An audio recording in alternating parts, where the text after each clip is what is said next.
Testing? Yeah. I think I can stand. Just make sure that's working. Alright, we ready? Action. Welcome everyone. Very excited to have so many faces here in person this really special night for philosophy and psychedelics. We're going to explore the big questions with an incredible panel. We've got Dr. Trail Dowie, Dr. Chris Letherby and Dr. Sam Douglas. And my name's Dr. Lani Roy from the Signs of Life. And before we get into tonight's panel, we'll just take a moment to drop into this space together. And if you feel like it, you can close your eyes or you can leave them open.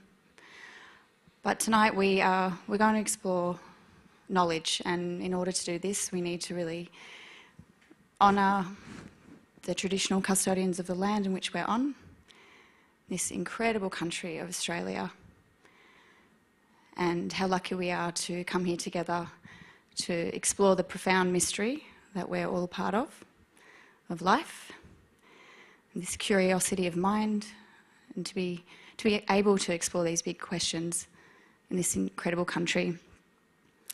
And we are here tonight to look at psychedelics and plant medicines.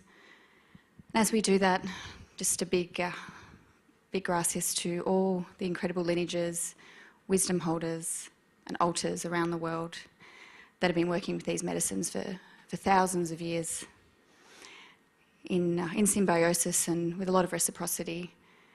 And yeah, as these medicines make their way to our labs and our clinics, and they've been such a vibrant part of the community in Australia long before the psychedelic boom, may we really, try to integrate the science and the sacred.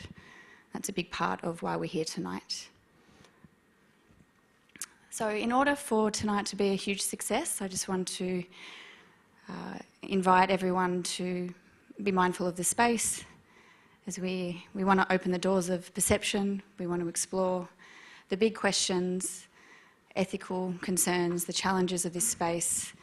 And if we can do that by just looking after each other and being sensitive to rigorous debate and what the presenters have today. Also, please feel free to raise any ethical concerns or discussions about the field in Australia or overseas. But if we can just not name any organisations in particular, and any guides, any people working in the underground, we just want to really protect this space and make sure that, that we can have these discussions in this way. So Julian will introduce these incredible panel members tonight in more detail, but I just wanted to acknowledge why I've brought them here personally. And we'll start with Chris. I've only met you at the EGA conference, and it was just an incredible moment where his mind really sparked my curiosity, and I just instantly wanted to know more. I wanted to know more about how he thought and his rationality to the theory of mind and to philosophy. Being a psychedelic practitioner, this field can be pretty ungrounded at times, and we really need to call on these methodologies and ways of thinking and knowing so that we can, hopefully not only experience altered states of consciousness, but learn how to integrate them into embodied ways of being, into our values, into our behaviour. And this is where I feel philosophy and people like Chris can help in that journey in rational thought. And Trail, I just want to acknowledge Trail. I've got a huge love and respect for this man. His dedication to psychotherapy and his students is profound, and I'm very, very lucky to have been mentored by him. And every time I walk away from supervision, I feel very overwhelmed at all the things that I have to learn.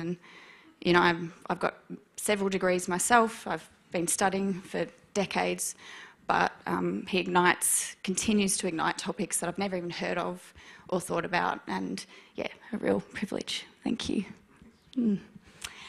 And Sam. I'll be really looking forward to get to know you tonight in a different space than the president of the Australian Psychedelic Society, and the incredible work that you do for the community in the harm reduction space. And really, yeah, shout out to the Australian Psychedelic Society tonight, and Baden and Adam as well for your support, and really just championing that, the rights to a sovereign mind and freedom of consciousness, and the right for people to, engage in substance use, not just psychedelics, but for harm reduction, and for our country to rise to the challenge of public policy that really matches the reality that we all exist in, and that we have our bodies and our minds, and how do we navigate that with sovereignty and education. And Julian, we've just met. I know nothing about you, but I'm really glad that you're here tonight to work on this panel, and looking forward to getting to know you. So just briefly, my name's Lani Roy, and I'm the founder of the Signs of Life Psychology, which I began about 13 years ago, initially working predominantly in the space of sexual trauma and family violence and sign language. So I'm fluent in sign language. This is a picture of me saying basically love and thank you at the same time. And over the course of the years, we've expanded to include a range of services, from psychedelic trial consultation, student placements, preparation and integration, supporting people through spiritual emergence or psychosis, or trying to navigate which one is it, which one came first. Very passionate about harm reduction, and excited to be an associate researcher at Swinburne with an incredible team looking at a trial for psilocybin and body dysmorphia, as well as exploring the ayahuasca Diatero experience from a qualitative, community-based perspective. I will read out our pillars of the Signs of Life, because it is something that is really holding me in this work as we open a new terrain of mental health, this massive decision by the TGA to allow psilocybin and MDMA into our mainstream mental health setting, which I'm incredibly excited about, but it comes with a lot of risk, a lot of caution, a lot of ethical challenges when we open these powerful medicines into human systems that are inherently flawed and at times corrupt and dangerous. And I really want to draw on these pillars of courage, to explore the frontiers of medicine and self, integrity, to embody safety, truth and a strong moral compass, and integration, to have a real balance between the sacred realms of these medicines as well as science and what is the evidence saying, and community, because community is everything. We can have a peak experience, but how we integrate that and make that into meaningful medicine with our home, with our partners, our workplace, our children, is really what matters. Just a shout out to some of the incredible pioneers in the space tonight. Entheogenesis Australis, who have been working, consistently and tirelessly behind the scenes for I think about 20 years now, and do an incredible job with ethnomedicine and plant knowledge and conferences. And the Australian Psychedelic Society, their harm reduction and events. There's some information down the back if anyone wants to chat to Baden or Adam later in the break. And Silo, Prism, Psychedelic Research in Science. We've got EPIC, which Sam is a part of as well, which is an international organisation specifically dealing with ethics in the psychedelic space. And Psyche, which is pioneering DMT analogues and ayahuasca. And AMAP, which I'll speak about briefly in a moment. And a huge shout out to all the universities that we work with at the Signs of Life, Vic Uni, Deakin, Monash, that I've worked with for nearly a decade now, and the Somatic Psychedelic Institute for Psychedelic Therapies with Saj Ravi, who's really pioneering the cannabis-assisted psychedelic space, and ketamine. And huge shout out to Dr. Jamie at Ananda Clinics for his friendship and his incredible wisdom with cannabis and CBD and the endocannabinoid system. So in the last couple of months, we've founded a charity called AMAP, which is the Australian Multidisciplinary Association for Psychedelic Practitioners. And this came out of a very grassroots, organic response to the TGA decision, realising that we don't have a peak body for psychedelic practitioners, we don't have codes of conduct, a membership association, we don't have a peak body that can represent the therapists as well as the training pathways, accreditation, etc. So I'm a board member of that, a founding member, and we're really excited to see what this community can grow together, being unified, that there's a multidisciplinary voice. So it's not just psychiatrists and clinical psychologists, even though they're incredible, but we want to see paramedics, mental health nurses, counsellors, psychotherapists, social workers. This is a huge opportunity with these medicines for us to unite in a multidisciplinary way and really shift the paradigm of mental health from a biomedical model into, of reducing symptoms into people thriving and using multiple modalities to reach their full potential. Yeah, so before I pass over to Julian, just want to highlight the enormous potential of psychedelics.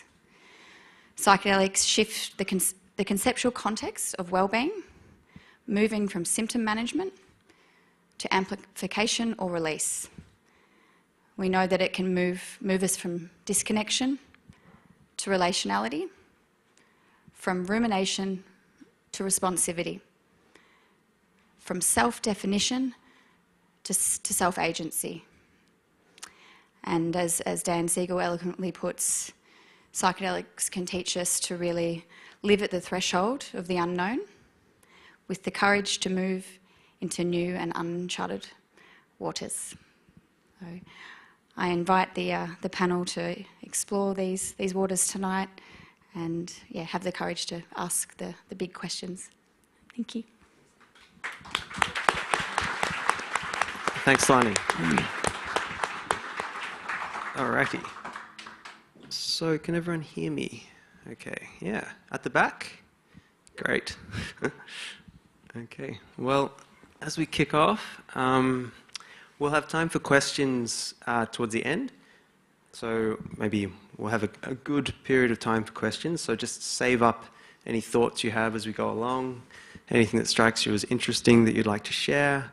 Jot it down if you can, or just keep it in your head, and we'll get there. But yeah, just to kick off, so this panel discussion is going to orient around the philosophy of psychedelics, but particular attention is going to be placed around philosophy of mind and cognition, with a focus on epistemology and ontology, value theory, the nature of the self and self-awareness, and questions concerning the clinical application and uptake of psychedelics. So to start with, I guess I wanted to say that it's a really rare pleasure to be emceeing a panel exclusively composed of philosophers. And Signs of Life should be applauded. Lani should be applauded for getting this together. So thank you again.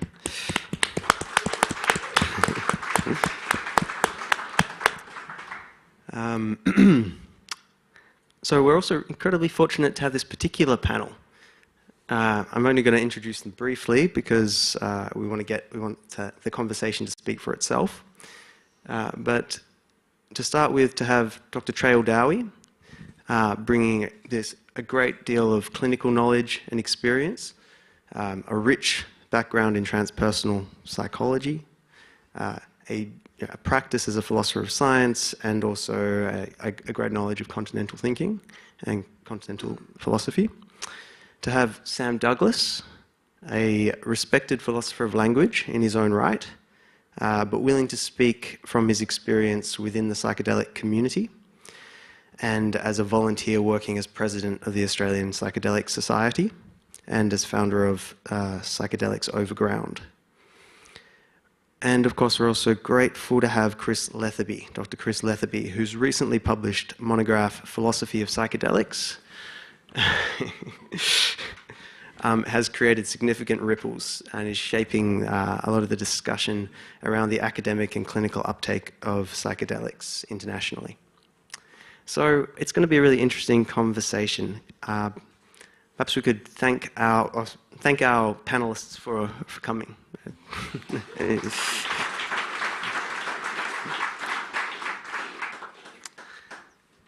Alrighty, so let's just jump right into it.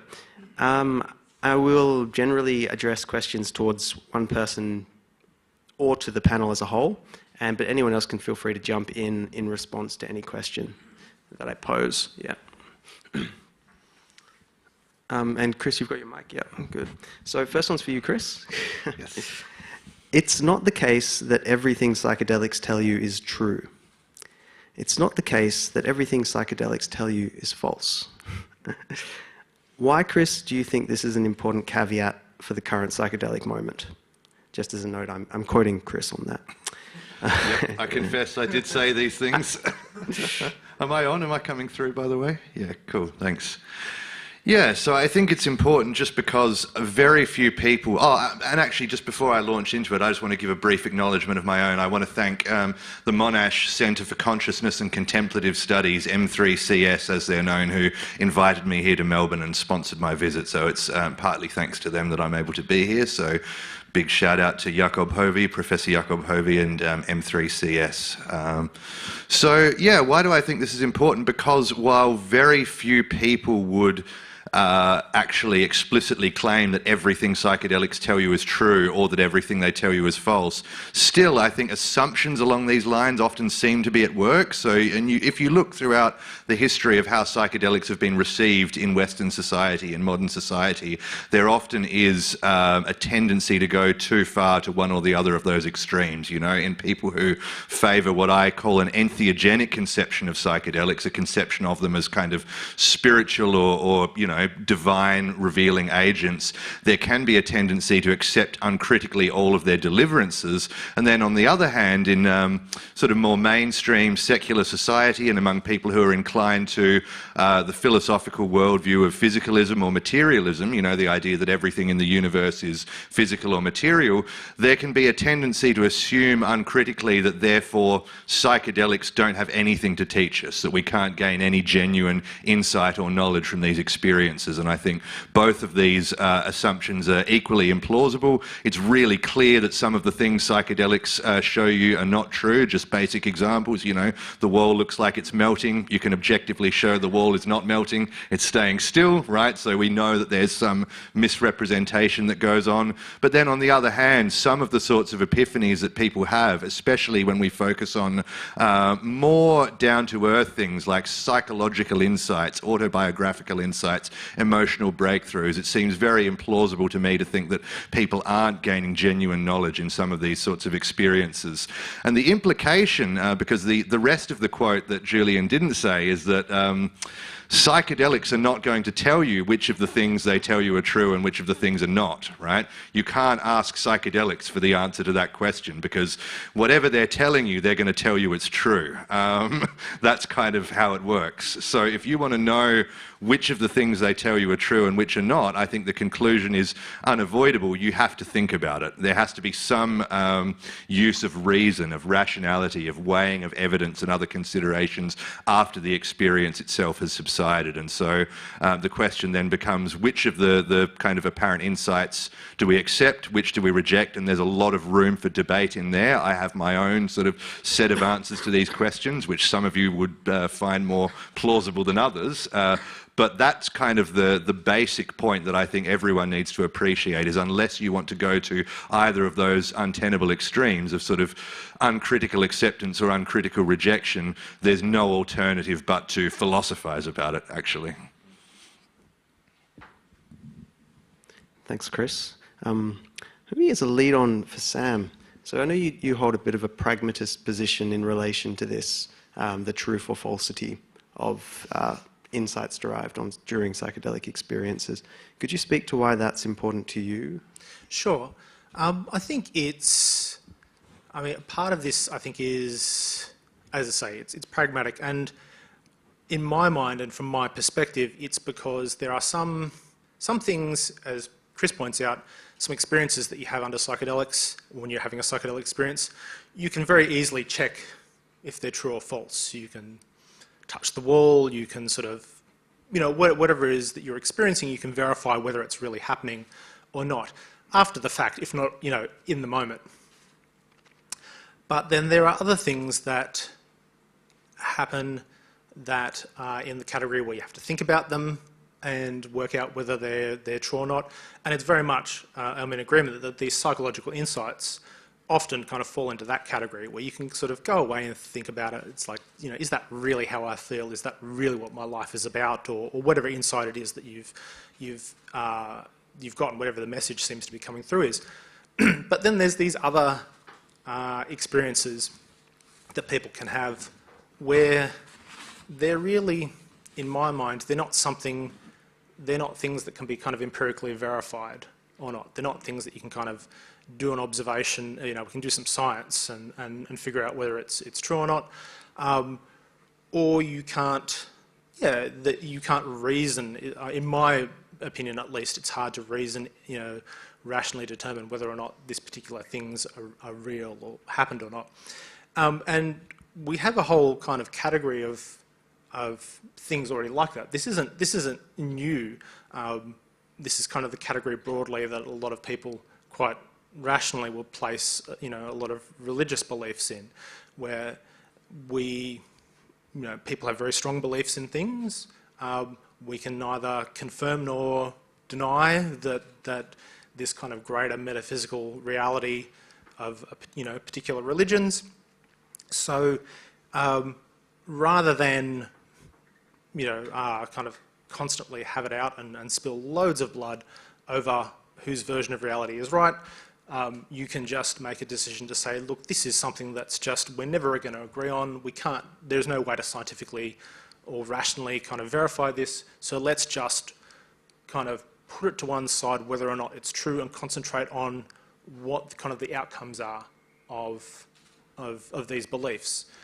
So, you know, I think if a belief is leading to people harming themselves or each other, then, you know, you really have to sort of think about that. That's worth addressing. And I don't think that's a hugely controversial thing to say, that that's worth addressing if you know, if a belief is causing people to harm themselves or each other, that we should do something about that or think about how we address this. But if it's not, and we can't really kind of prove it either way, then we just, you know, yeah, it's worth pursuing in a philosophical sense, but it's also the case that, you know, with limited time and resources and, you know, in the interests of not kind of constantly throwing down every time we have a different vision of reality, that we just kind of go, yeah, we'll just put that to one side. Great. Thank you, Sam. And so good pitch for the pragmatist stance. Trail, I feel that you should weigh in here as well. So we've got all three positions. Truth or falsity? What's the take? Both and. No, I mean, I guess I come down on Sam's end of the equation when we're talking about real-world implications and applications, but I think I'm much more aligned with Chris in terms of the implications of thinking about psychedelics. In particular, one of the things that I think is really central for philosophers to consider is psychedelic experience provide a whole series of things that need to be thought about, and they may have implications for how we understand and think more generally philosophically. I think there's a large body of work that exists in parallel to this, which is Eastern philosophy, where there is a great deal of similarity in terms of some of the states that are being spoken about, and those are worth kind of considering and talking about. I guess definitionally, you know, when we're trying to ascertain whether something is true or not, I mean, one has to ask what are the conditions of truth, you know, and whether we kind of get to a kind of Starski's kind of, you know, if the snow is white, then it's, you know, sure. But I guess I would be interested to kind of get a deeper sense of what we really mean when we say that something is true. when we're talking about psychedelic experiences. It clearly can't be just a subjective truth that we're speaking about, but perhaps there is something to be said about the support of these experiences over large bodies of time, over many different cultural settings. Perhaps there is something that really needs to be thought more seriously about it than merely reflecting on it. And this is the point that I'm most interested in that Chris raised, is a merely reductive materialism. I think that's one of the things that this work brings into sharp question very readily. So. Great. And we're going to be going into each of these topics in a lot more depth. So while we're talking broad terms around truth or falsity, we're going to go into the nitty-gritty. But before we do so, Trey, I have another question I'd like to pitch at you. So trained yourself at MAPS Institute, having trained the first batch of psychedelic-assisted therapists and psychiatrists in Australia. I want to pose sort of the obvious question. How does psychedelic use help us redefine how we think about clinical work? Yeah, well, I think that's a very big question, but and I'll be interested to hear what Sam and Chris have to say about this. I know this is something that Chris is also interested in.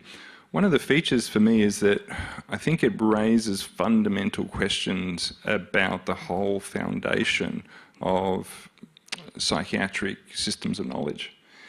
The whole perception of discrete and unique disorders, I think, get really called into question here, and actually what we might be seeing is that there's a way of thinking in a more meta view about what's going on in mental illness and psychological states. Those who have studied with me here in the room will know what I'm about to say, but there isn't a single psychological disorder that's not correlated with metacognition in being impaired. And if I was to think about what is it that altered states generally, in particular psychedelics or meditative states, provide, it is an amplified or increased metacognitive view. The challenge with psychedelics is how to stabilise that view. But if we look at that in terms of psychiatric implications, what we can really, I think, start to say is that there are features of organisation and disorganisation of mind which correlate and are connected to metacognitive capacities. These medicines seem to have a pretty clear experiential frame in which they work, in that they disrupt one's ordinary view and provide people with what we would normally call an advanced metacognitive perspective. So seeing wider, deeper, more fully into the world, experiencing the self and the world without contradiction, these kind of classical advanced metacognitive states. That to me raises real questions about what we're doing in mental health and psychiatry in general and clinical practice. One only needs to look at how that system is not working and the problems that are being caused, with the current treatment model. So, yeah, I think that there's a whole bunch of questions, but I'd be interested to hear what you guys have to say about that.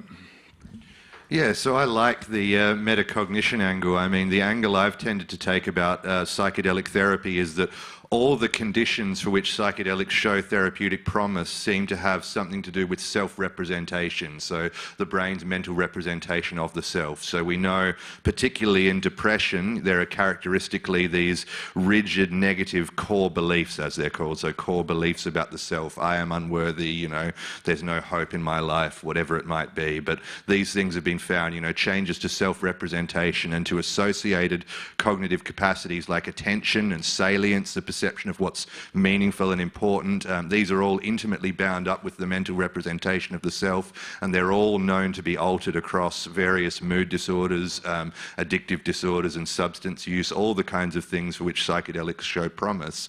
And there's an obvious connection between metacognition and self-representation, because what you're doing in metacognition is precisely representing your own mind. You're mentally representing your own mental states, your own thoughts and emotions and so on. So, yeah, I am very on board with the metacognition idea. I would view it as sort of just a slightly different perspective on the angle that I take on the transdiagnostic potential of psychedelic therapy. And I think another really useful construct is psychological flexibility, right? So this construct that we get from third wave behavioral therapies like acceptance and commitment therapy, dialectical behavioral therapy, and it's I should say, you know, I'm not trained in any kind of clinical psychology or psychiatry, so this is just my layman's understanding of this stuff. But psychological flexibility, as I understand it, is basically the opposite of experiential avoidance, right? So the more different types of experience you're kind of willing and able to undergo without shying away from them or resisting them or whatever, the more psychologically flexible you are. And apparently there's a lot of evidence that psychological flexibility and experiential avoidance are transdiagnostic predictors of psychiatric distress. So across all these different conditions, it's very closely related to ideas from mindfulness. I mean, ACT and these sorts of therapies were originally derived from Eastern meditative traditions, mindfulness and so on. And so we've got other constructs like decentering, which is used in the science of mindfulness, which is the ability to sort of detach a bit from one's mental contents and view thoughts and feelings as just thoughts and feelings, not kind of a reflection of me and not a kind of infallible reflection of reality. And this ties very directly into the ways in which metacognition and self-representation come together. So in the theoretical perspective that I've developed on psychedelic therapy, what's going on when you get this kind of increased psychological flexibility and decentering under psychedelics is precisely a disruption to self-representation. So the brain's model of what is me and what is not me, and where the line is drawn around me, is becoming blurry, it's becoming unstable, and so then you have things like all these thoughts and feelings suddenly starting to fall maybe outside the boundary around me, and then you can view them in this way that involves taking them less personally and seeing them as just thoughts and feelings, and then of course you've got, you know, enhanced metacognition right there.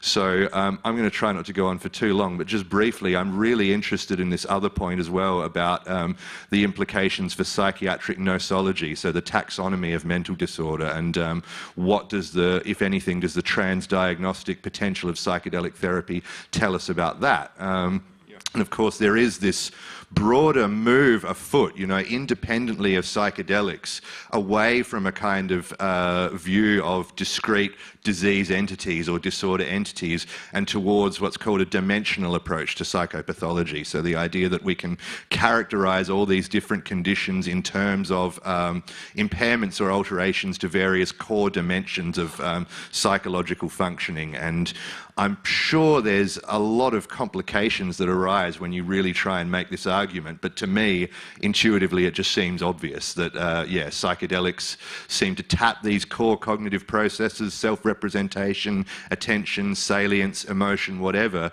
and then they seem to have these, you know, the very, very similar benefits across all of these, what we consider to be different conditions, and to me, that seems like pretty good evidence in favour of the dimensional approach.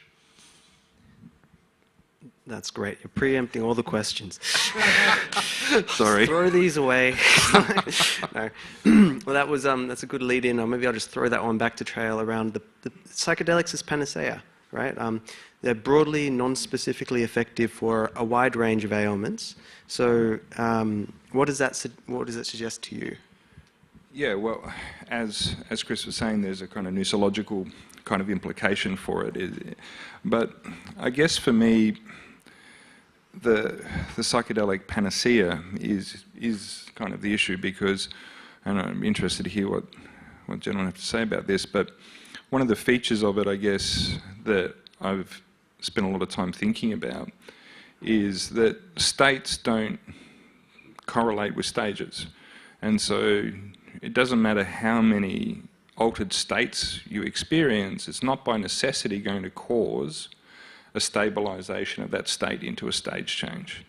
And so the real clinical question, I think, is not the evocation of the experience. I think it's pretty clear that's pretty reliable. I mean, something like 80% of people on psilocybin in trials will experience some form of mystical experience. But what do we do with that at a clinical level? How do we then stabilise that so that we then move this very rich experience, which is transient, into something which is a stabilized feature of mind. And here, metacognitive approaches to therapy can offer a lot in the integration phase, where we're really working to try and stabilize the perspective over a long period of time. I think it would be true to say that the longer a state is, or the view or the metacognitive capacity of a state is held for, the more likely it is to stabilise into a stage. And I think that there's a real frontier there in terms of clinical work that is really not well developed. The integration models that exist in a lot of the psychedelic assisted therapy, to be generous, are pretty poor, I think. Not very well clinically thought through, and there's a whole bunch of kind of issues with them on a whole bunch of other levels. But I think that there is a real opportunity to take these ideas that we're talking about at a philosophical level and connect them in with the leading edge of clinical work, which, you know, has a lot to do with metacognitive practice. So, look, I mean, I was just thinking, and this is, you know, I mean, if anything, I'm less qualified to speak about, you know, the specifics of psychiatry than either of these two. But I think that this is certainly this is something that I've thought a lot about and discussed a lot with other members of the community when we're sort of people have reflected on their own experiences, and it is definitely this case of trying to maintain what, you know, a sort of a thought or a feeling or an insight is something that does require, you know, I'm not sure if effort's the right word, it's ongoing. And thinking about the ways that these are going to sort of, you know, what's going to work in this is where a lot of the, I think a lot of the effort needs to go to. As an example that I think about, and I will tell the story, and luckily there's not a heap of people I know here, so, you know, most people, if I launch into one of my anecdotes, won't have heard it before.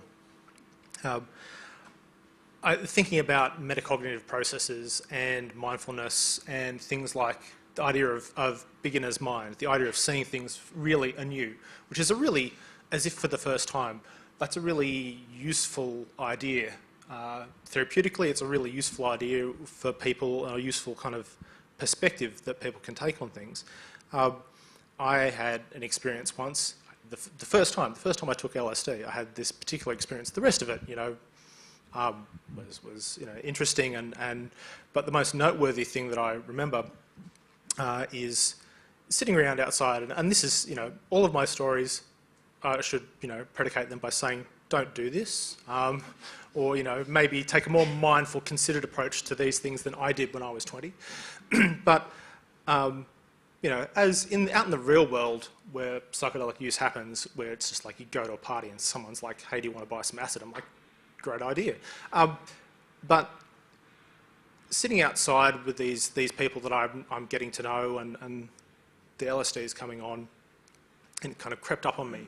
And I had this really, really bizarre experience that will just stay with me forever, where I'm looking across this table out in this veranda outside in the night air at a man that I've just met.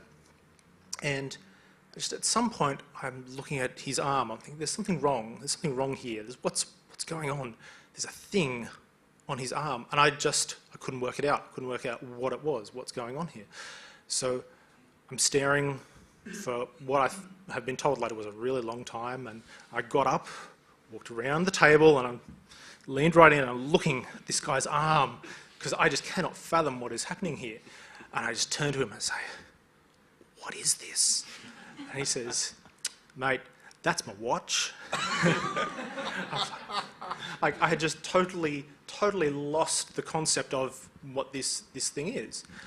And, you know, I mean, once I'd recovered from my embarrassment, because, as you can imagine, it's dead quiet. Everything, all conversation has stopped to look at me. But it's a thing, you know, it's really funny. It's a funny story, but it's a thing that I reflect on. It's a thing when I go back to my own mindfulness practice that I reflect on, because what a really amazing experience to have. How often do you ever experience something that's completely new? How often do you ever see something as if for the first time? It's a really, really profound thing. How do you replicate this? How do you capture that? How do you kind of take this and sort of take it forward in your life. Those are really difficult things. Being, you know, that age and being at a time where none of us had heard of integration. What is that? You know, there was lost opportunity in some ways, but you know, but maybe not in others. But I think about those sort of experiences and how you work with those, how you capture them, but also at the same time how trying to induce that sort of experience in someone and then work with it, how potentially kind of paradigm smashing that is for the way we currently think about mental health. Yeah, I mean, the level of skill I think that's required to work in that register is probably the great challenge actually for mental health professions. It is not possible to sit at a distance and be away from the experience. You have to somehow be ensconced or involved in the experience. And that, I think, for you know, many people in a mental health field is quite scary, because we're trained often to keep away from the interiority of someone who's crazy, mad, unwell, or whatever kind of, you know, euphemism we want to use to describe it. So there's something, I think, very profound about the level of skill in the clinician, the level of organisational capacity within the clinician to hold and work. I mean, one of the interesting things is in Chris's book, you call it psychedelic therapy, but I would always call it psychedelic assisted therapy, because I always think that the therapy is primary, not the psychedelic. So there's, you know, there's lots of, you know, there's lots in that, and I know there's some people in the room who have done the training in this, and I think the level of skill that's going to be required to do this in a meaningful way, and it not go down the pathway of a, you know, 1960s kind of crash and burn. I think we have to be very careful about how that's addressed at a clinical level, because the dangers, I think, are very real. I'll just make a couple of quick points there. One is just that psychedelic-assisted psychotherapy is a mouthful. So often in papers nowadays, I just say at the start, look, psychedelic-assisted psychotherapy, psychedelic therapy for short. It's snappier, it rolls off the tongue. But also, I mean, this is something we could get controversial about. I'm not convinced the therapy is primary for what it's worth. Yeah, I'm not convinced that it really is just psychotherapy assisted by psychedelics. I think in some cases maybe the experience itself is primary, and what is really important is not necessarily formal psychotherapy, but integration of some kind, whether that takes the form of a manualized therapy or my view for what it's worth is that the connections between psychedelic states and meditative states, mindfulness and related practices are really deep. You know, there's this idea that goes back to the 1950s and 1960s, and there's been a long-running debate about, you know, are there really deep and profound and important commonalities between psychedelic experiences and the states engendered by Hindu and Buddhist meditative practices, or is it just that, you know, Alan Watts and Aldous Huxley and co were already really into Hindu and Buddhist meditation, and so they interpreted the psychedelic experience through that lens. My view for what it's worth is that it's the former, that there are actually really deep commonalities, and that there is something especially well suited about you know, these kinds of meditation practices, and then also therapeutic modalities that are based on psychological flexibility and decentering and these kinds of things that are, you know, particularly well suited for psychedelic integration, for kind of transforming those transient experiences into kind of stages or traits or whatever. So if I can pick that up, if it is, I mean, I noticed you used the word, it's the experience which is primary, which I would agree with, and I would think that the therapy is very much about constructing the conditions for the experience. But what I was saying is that it's not necessarily the medicine itself which is primary. And I think there's good evidence for that if we look at recreational use. So if 30% of the population, I think, is that the estimate in Australia? 30% have tried psychedelics at some point? I don't think it's quite that much. I think it's around, actually, I think it's about 10% in their lifetime. Is it? Is that low? It's about 10% in their lifetime. But it is, you know, sidebar, it is rapidly growing. It's gone from, you know, in the past 12 months, I think it's gone from, a few years ago it was 1% of the population in the past 12 months, and it's gone from that to 1.6% in the last 12 months. And most of that change has happened quite rapidly. Right. So it's... So I think we'd have a pretty good test case there if that those people that 10% of the population that have engaged in recreational use, if it was just the medicine itself and not the total picture of therapy, then one would expect that they would have good mental health and those things wouldn't be a problem. And I don't think there's much reason to think that. But so I like this idea, though, you talk about the experience. Like, what are the conditions for creating this experience? Right, yeah, good. So a couple of points. First of all, there are actually a heap of big sort of survey studies and whatever that purport to show correlations between lifetime and past year psychedelic use and better mental health outcomes of various kinds. I don't quite know what to think because I don't have the sort of know-how to critically assess the methodology of those studies, and I know they have been criticised a fair bit, but you know, there supposedly is at least some evidence for a correlation between psychedelic use and better mental health. But yeah, I mean, so I totally agree. It's not the substance itself, it's not the chemical, it's a particular type of experience, and to get that type of experience you need a particular setting, and you need a particular rapport with you know, a guide or a therapist or a sitter or whomever. I wonder if we could call it therapy-assisted psychedelics. I wonder if we could turn it on its head, because I do think, you know, I mean, this could be tested conceivably in a bunch of interesting ways, but I am very tempted to think that it is a particular kind of experience that is important, and what all the rest is about is, first of all, creating the conditions for that kind of experience to happen. Indigenous traditions know a lot about how to do that. Modern Western, you know, clinical protocols have developed pretty good knowledge about how to do that. You know, as you said, in some of these studies, I think it's in some of the studies of healthy subjects, it's kind of 2/3 of people or thereabouts having a complete mystical type experience according to the psychometric criteria. But yeah, so creating the conditions first for this kind of experience to happen, and then for it to be converted into some kind of stable psychological trait or some lasting change. Yeah, and I really agree with you, Chris, there, that the integration from a clinical perspective is the most important piece. I think that's where the clinical skills are most relevant. Obviously, you know, some of the other conditions I think can occur in other registers. But there's also something there that is very interesting, which is there is such a delineation between people who are unwell and then people who wish to explore their own mind, people who wish to optimise their own mind, and how we make sense of those kind of questions as well. Maybe let's put a pin in that one, because we've opened up quite a few interesting themes. But let's continue with this this subject that we've touched into, this distinction between, what comes to mind for me is the gradualist versus like a sudden realization path. That would be the analogy in the contemplative traditions, right? So I'm curious to hear your takes on that. If we're beginning with this idea that psychedelics have a commonality with the sort of experiences induced through psychedelics, share some commonalities with the experiences induced through contemplative practices. In Eastern contemplative traditions, there was a focus often upon a gradualist pathway of sort of preliminary practices in order to prepare the individual to integrate those experiences.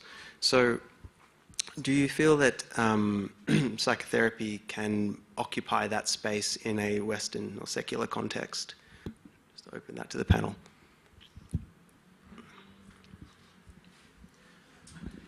All right, I guess I'll answer that one then. Everyone's looking at you. Okay, everyone's like, yeah, no one wants to answer that one. Well, look, that's difficult. I think my gut answer is right now, no. Is, you know, not where we are, you know, right now in the mainstream. I think it's the extent to which, you know, these kind of frameworks that you know, and I know the kind of things that you're talking about, where it's this kind of gradual approach to, you know, sort of, you know, walking before you run, in terms of intensity of kind of non-ordinary experience. Yeah, look, I mean, I think it's possible that, you know, and likely that psychotherapy will kind of occupy this in time, but it's also, there's a lot of other... Maybe I should clarify some as well. So with the gradualist pathways, the focus on preliminary practices generally is around preparation of character and personality structure prior to entering into altered states. So it's more of an interesting question about perhaps how psychedelics would be utilized in therapeutic sessions as well. Would it be after a certain period or otherwise? But continue, yeah. Look, I mean, I think construed that way, yes, but there's also, look, it depends on what is the limit of the work that you can do depending on the context before you have the experience. What is required, who is a person required to be in order to be ready to do this, optimally ready to do this. Who decides? And who decides? You get to decide. I get to decide, right, I'll just make something up. But, when you're talking, it's just, I think about these sort of practices, and particularly if you're talking about developing these internal qualities, you're trying to, you're trying to cultivate particular, traits, particular virtues almost, before you get to the point of having the peak experience. Yes, you could do this via therapy, but it's pretty different to kind of how we normally approach these things these days. There's something very interesting in all that. There's something very problematic about it as well. I'm very fond of philosopher Charles Taylor, and he's written a lot about the way in which we've lost access to the transcendent with this kind of reductive materialism, with our fixation on capital, fixation on individual identities. We've lost access to these transcendent roles or capacities. And so I don't think it's any mistake that in the West, people crave these transcendent style experiences, and they look for them in lots of places, and people get on an aeroplane and fly over to the Amazon or whatever it is that they're doing. I think they're really articulating a cultural problem, which is who holds the means to access the transcendent. And when you ask those questions, I think in indigenous and traditional cultures, there are people who are gatekeepers.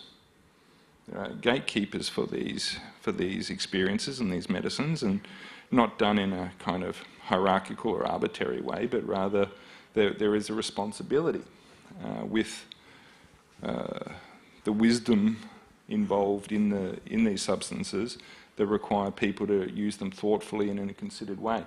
That doesn't really fit very well here in our society. We made that joke, well, who gets to decide? We are so radically individualist, we are so radically kind of self-interested that we're not going to accept someone telling us we're not ready. And I think it's very interesting that psychotherapy or psychiatry or whatever it is becomes the natural kind of resting place for these medicines in our society, because where else could they go? We can't really, there is no, religious order that one can believe in or take hold, where one could, undergo training and experience. There's no singular cultural motif or mythology which we share. So where else could it be? Great, perfect segue into what I wanted to say. So I want to answer the original question by describing my favourite study in all of psychedelic science. So for people who know the literature, Smigielski et al. 2020, great collaboration between Swiss researchers and Zen Roshi. And so Zen is an interesting tradition that, different lineages have varying emphases on kind of sudden versus gradual realization, but they all have elements of both, a period of practice leading up to some kind of Kensho or Satori or whatever. So what happened in this study was, with the support of this obviously very open-minded Roshi, a group of experienced practitioners, I think they all had at least 5 years of, traditional rigorous Zen training, went on a standard 5-day group retreat, sesshin, and they kind of went about their normal meditation retreat routine. So in a group doing about 4 hours of seated meditation a day, plus various other things. On day 4 of the 5 days, in double-blind fashion, they had psilocybin or placebo, and then continued their normal meditation retreat routine. And as you would expect, the psilocybin group had these really deep experiences of ego dissolution, self-transcendence, and so on. Very interestingly, they had lower levels of anxiety than are typical at those doses, suggesting that their lengthy Zen training did equip them to kind of handle and navigate these states. And then there were all these really interesting findings after the retreat, you know, as you'd expect. Both groups, everyone had increases in mindfulness, well-being, all this sort of stuff from pre to post-retreat, but the increases were bigger in the psilocybin group.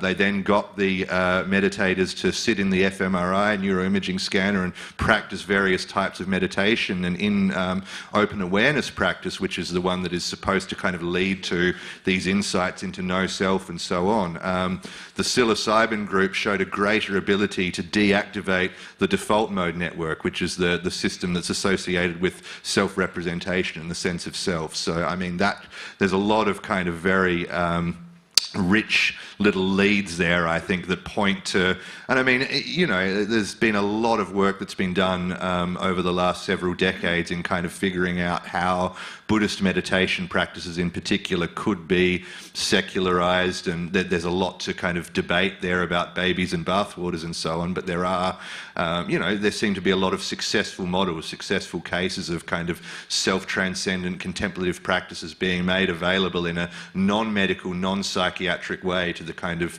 spiritually seeking public in the Western world. So that might be a place, that might be a home outside of psychiatry that psychedelics could find. And Treo, just before jumping onto that, I'd love to hear, as the clinician specialist in the room, we know that psilocybin and MDMA are being rolled out in Australia. Could you fill us in on some of the pragmatic details? How's that going to look? What do we know at this point? We don't know. We don't know. It's coming, is what we know. That's the full detail. I mean, there's still lots of jockeying and lots of... I mean, there's lots of issues. I mean, there's lots of issues. As I said, I think Lani named this before. This could very easily go pear-shaped.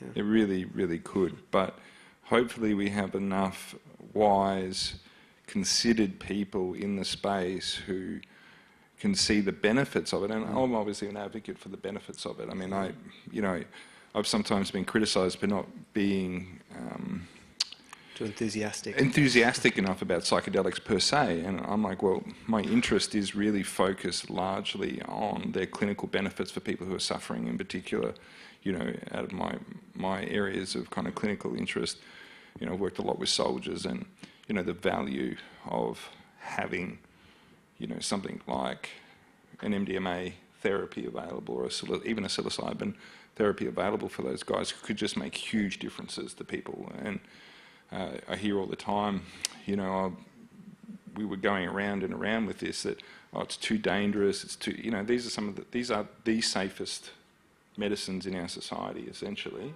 when they're done in controlled conditions, and these people are killing themselves every day. So Treo, on that then, so there's the, what are the conditions for it to go pear-shaped? What are the lack of controlled conditions that you're concerned about as a clinician? I see two pathways of it going pear-shaped, personally.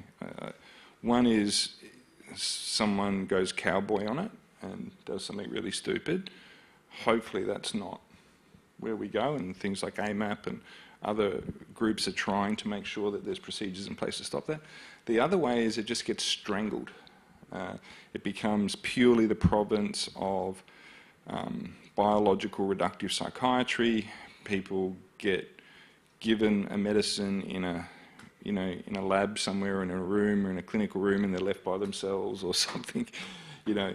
And we have plenty of examples of where these problems have already existed. I mean, the biggest example is SSRIs, where these medications were developed to be used in conjunction with psychotherapy, and now people are placed on them for life with no psychotherapy. And that's not what they were designed for. They're not the conditions it was researched under. That's not what it was about.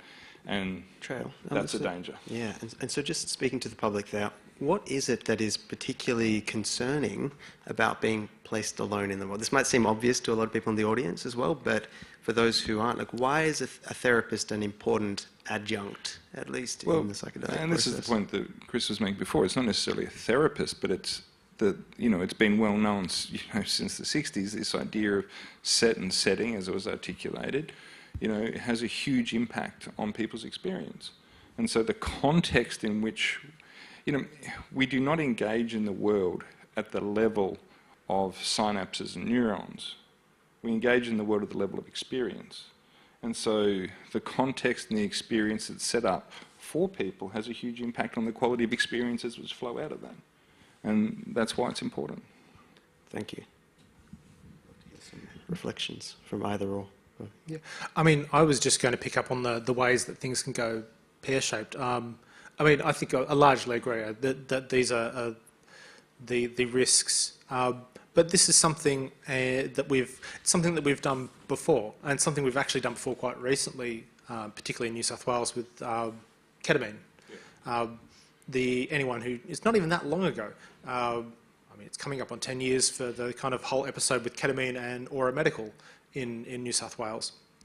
I mean, as many of you know, ketamine potentially has a lot of promise with alleviating symptoms, you know, particularly around depression and suicidality and a whole kind of range of things. And there's work is ongoing on this.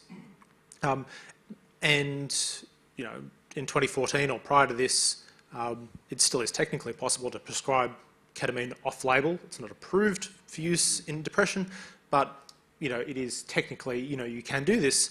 And we had a situation, particularly in New South Wales, where what started off as, you know, a careful, considered, good practice became this just kind of sausage factory of get people in, give them a shot at ketamine, kick them out the door, or even better, you know, send them home with their ketamine, like, you know, to inject it themselves, you know.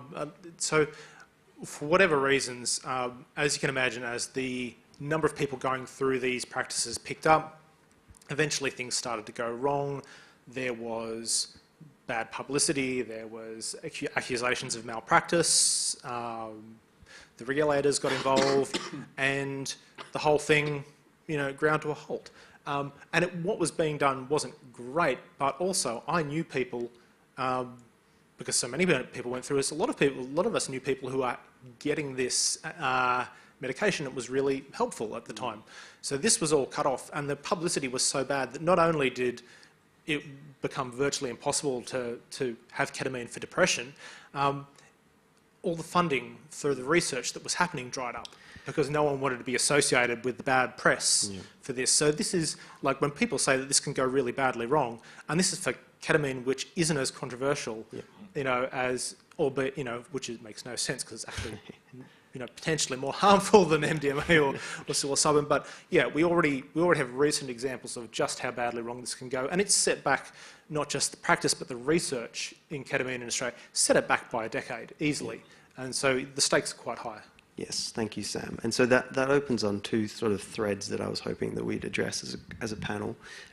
So the first one there is precisely on this question of the integration of the medical industrial complex with the broader economy, and as a result, sort of the way in which these substances will potentially be uptaken to profit, driven by profit interests primarily. Is there any comment from anyone about this? Above my pay grade. I'm just a philosopher of mind. I don't know what to say about that. Well, I can say something about it. Well, I think the first thing to say is that there is no way of escaping capitalisation. We live in a capitalist society. There is no escaping that quality. The question is, does that become something which is cynical and exploitative, or is it something that can be both mutually profitable for corporations and for individuals who are seeking help and support? My concern is that if that's unchecked, and this is this is something that's pretty simple to kind of get one's head around. If these things are unchecked, if the market is unchecked, then it will move towards exploitation as a matter of course. But if we have checks and balances in place, and Australia is an ideal country for that to occur in, right? It's not like the United States. We have a smaller population, we have more government influence, we have a stronger, national regulator. Things are set up for that to go quite well. But, of course, that's something we need to be careful of. But we also need to not get too caught up, I think, in, any form of money-making as being a problem, because the reality is it's the money-making which, supports the research, it's the money-making which provides all the other kind of avenues for it to develop in our society. That's just the way that it goes. And we just need to be sensible about that, I think, and just be wary of frontier industries being overly vulnerable to some form of robber baron coming in and trying to take control of it. I think there are significant attempts to create patents on things like psilocybin and things like that, which are obviously problematic. But hopefully, in Australia, we've got an avenue where those things will be relatively protected. Thank you, Cheryl. Yep. Just a quick tip, the work of Shayla Love is really good on this, by the way, a journalist who's been writing about psychedelics for Vice for a long time. She has a great series of articles on patents and the kind of issues surrounding patents in the psychedelic space, which I found very illuminating. What was her name again? Shayla Love, L-O-V-E. Yep, Shayla Love, lots of articles in Vice. Vice, yeah. Great. Thank you. And otherwise, it's a watch this space for Australia. How does it get taken up? So the other thread in relation to ketamine, I know a number of people who were prescribed ketamine for conditions, and it was interesting to hear stories of psychiatrists prescribing substances with no real interest in the mechanism by which they worked experientially. They just looked at the facts. The statistics showed that they alleviated symptoms, so they prescribed it. So that brings me into a subject I'd like to open onto, essentially the connection between experiential and propositional knowledge. So how does psychedelic experience inform our methods of truth-seeking? So I'm asking about the epistemology of the role of experience. All right, this is a Chris question, but just for the audience, epistemology? You might want to... So for everyone, epistemology is our theory of knowledge, or our methods of inquiry. And ontology is the theory of what exists. And within philosophy, there's a dispute about the status of experience, or the value of subjective first-hand experience in bringing about, as a guide to knowledge, which is obviously a point in interest when we discuss psychedelic insight and how that might serve as a mechanism of therapeutic change. Yeah, sure. So it is a really interesting question. How might psychedelic experience itself affect our epistemology? What I've focused on in my work is more the converse question. How can the existing resources in epistemology, the philosophical study of knowledge, help us to understand psychedelic experience and to sort out the epistemically valuable, the experiences that really are valuable with respect to knowledge acquisition from those that are not? There's a famous thought experiment, which probably some people have heard of, which has interesting parallels with psychedelic experience. And this is the Australian philosopher Frank Jackson's thought experiment about Mary, the super neuroscientist. So I don't know, how many people have heard of Mary in the audience? A few, okay, yep, maybe around 15%, I would say. So for the rest of you, I'm going to tell you one of the most famous philosophical stories of the last 50 to 100 years. So Mary, at some point in the future, when neuroscience is complete, we know everything there is to know about the human body and brain and nervous system. For some reason, Mary lives her entire life in a black and white room, right? There's no colour in the room, and she becomes an expert in the neuroscience of colour vision. So she knows absolutely everything there is to know about what goes on physically in a human brain and body when someone sees something red, when they have the experience of visually perceiving something red. But of course, Mary herself has never seen something red. She's never had that experience.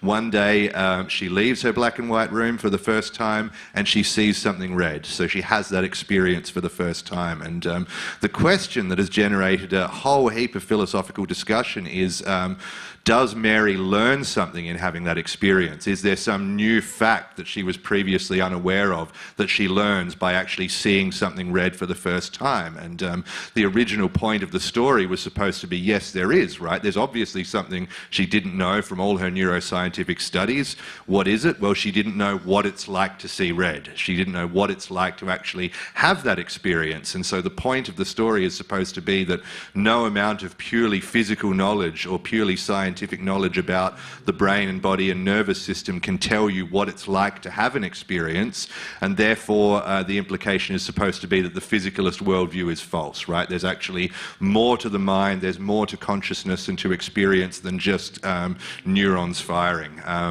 Now, actually, most philosophers don't believe that, right? They don't believe the thought experiment does show that, but then it becomes this very interesting puzzle, you know? So if this doesn't actually show that a physicalist or materialist worldview is incorrect, how do we understand what happens to Mary? You know, does she really learn something in that experience? If so, what kind of thing does she learn? And how can it be made compatible with a materialist or physicalist worldview?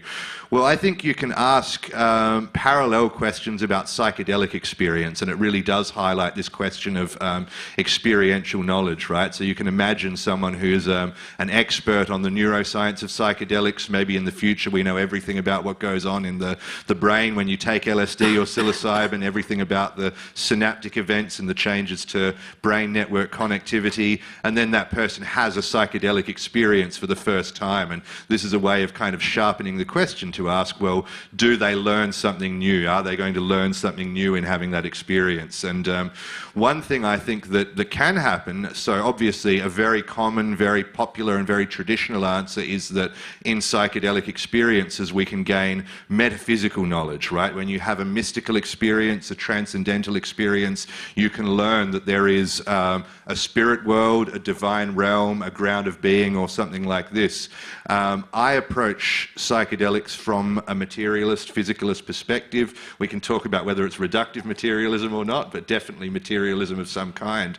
And so the question I've been really interested in is assuming that we don't learn those kinds of things, right? Assuming that we don't really discover the existence of some transcendent metaphysical dimension out there, what other kinds of knowledge might we gain? What other kinds of genuine knowledge might be gleaned from these experiences? And I think something that falls broadly under the heading of experiential knowledge is one part of the answer to that. So there's a concept in epistemology which is the concept of knowledge by acquaintance, right? And this goes back to the British philosopher Bertrand Russell, early 20th century. And on an everyday level, it's pretty intuitive, right? So you can know about someone indirectly. You can hear about them, you can read about them, you can know all these facts about them. And then rather than knowing about the person, you can meet them and come to know them directly. You can become directly acquainted with them. And we would then say that you've gone from having mere knowledge by description of the person to knowledge by acquaintance with them. And I think this is one of the big things that psychedelics can do, is actually they can give you, in a way that is otherwise very hard to get, knowledge by acquaintance with certain facts about your own mind, right? So facts like your mind has all this potential. It has the potential for these states of kind of acceptance, serenity, wonder, awe, kind of feelings of harmony and connectedness to the universe. Now, you can know that your mind has that potential indirectly, right? You can go on Erowid. I don't know how many people know Erowid. You can spend all night reading trip reports. You can read Aldous Huxley, The Doors of Perception. You can read the mystical literature of the world's religions, and you can have this justified intellectual belief that, oh, wow, my mind has all these incredible capacities, but it's indirect, it's an inference. Whereas if you then take kind of 25 milligrams of psilocybin or 200 mics of LSD or something, then in the space of a short couple of hours, you can come to know in the most direct way possible that your mind has all this incredible potential for this vast range of conscious experience that normally goes unrealized in day-to-day life. life. And I think there are other things in this general ballpark too, right? So the fact, for instance, that the ordinary sense of self is not this kind of direct reflection of some kind of objective reality, but is actually a model of some kind created by the brain, an idea that is a point of convergence between Buddhism and modern neuroscience. You can come to believe that your sense of self, your sense of being an individual subject, is a mental construction by reading neuroscience, by reading Buddhist philosophy. But then in the psychedelic state, my thought is you can gain knowledge by acquaintance with that constructed nature of the sense of self as it becomes kind of deconstructed and altered and attenuated. Wonderful answer. Thank you, Chris. And I really want to pick up a lot of those threads which will tie us back to your work on philosophy of psychedelics, your text, your monograph. However, before going back there, so you were mentioning Frank Jackson's thought experiment, something about Mary or whatever you termed it. Have you come across the Mary's on acid thing? Yeah. Yes, I have. Yeah, Jussi Ilkka. Yep. That's how you pronounce it. I was wondering. Yeah. Great Finnish philosopher and psychologist who's doing work on psychedelics.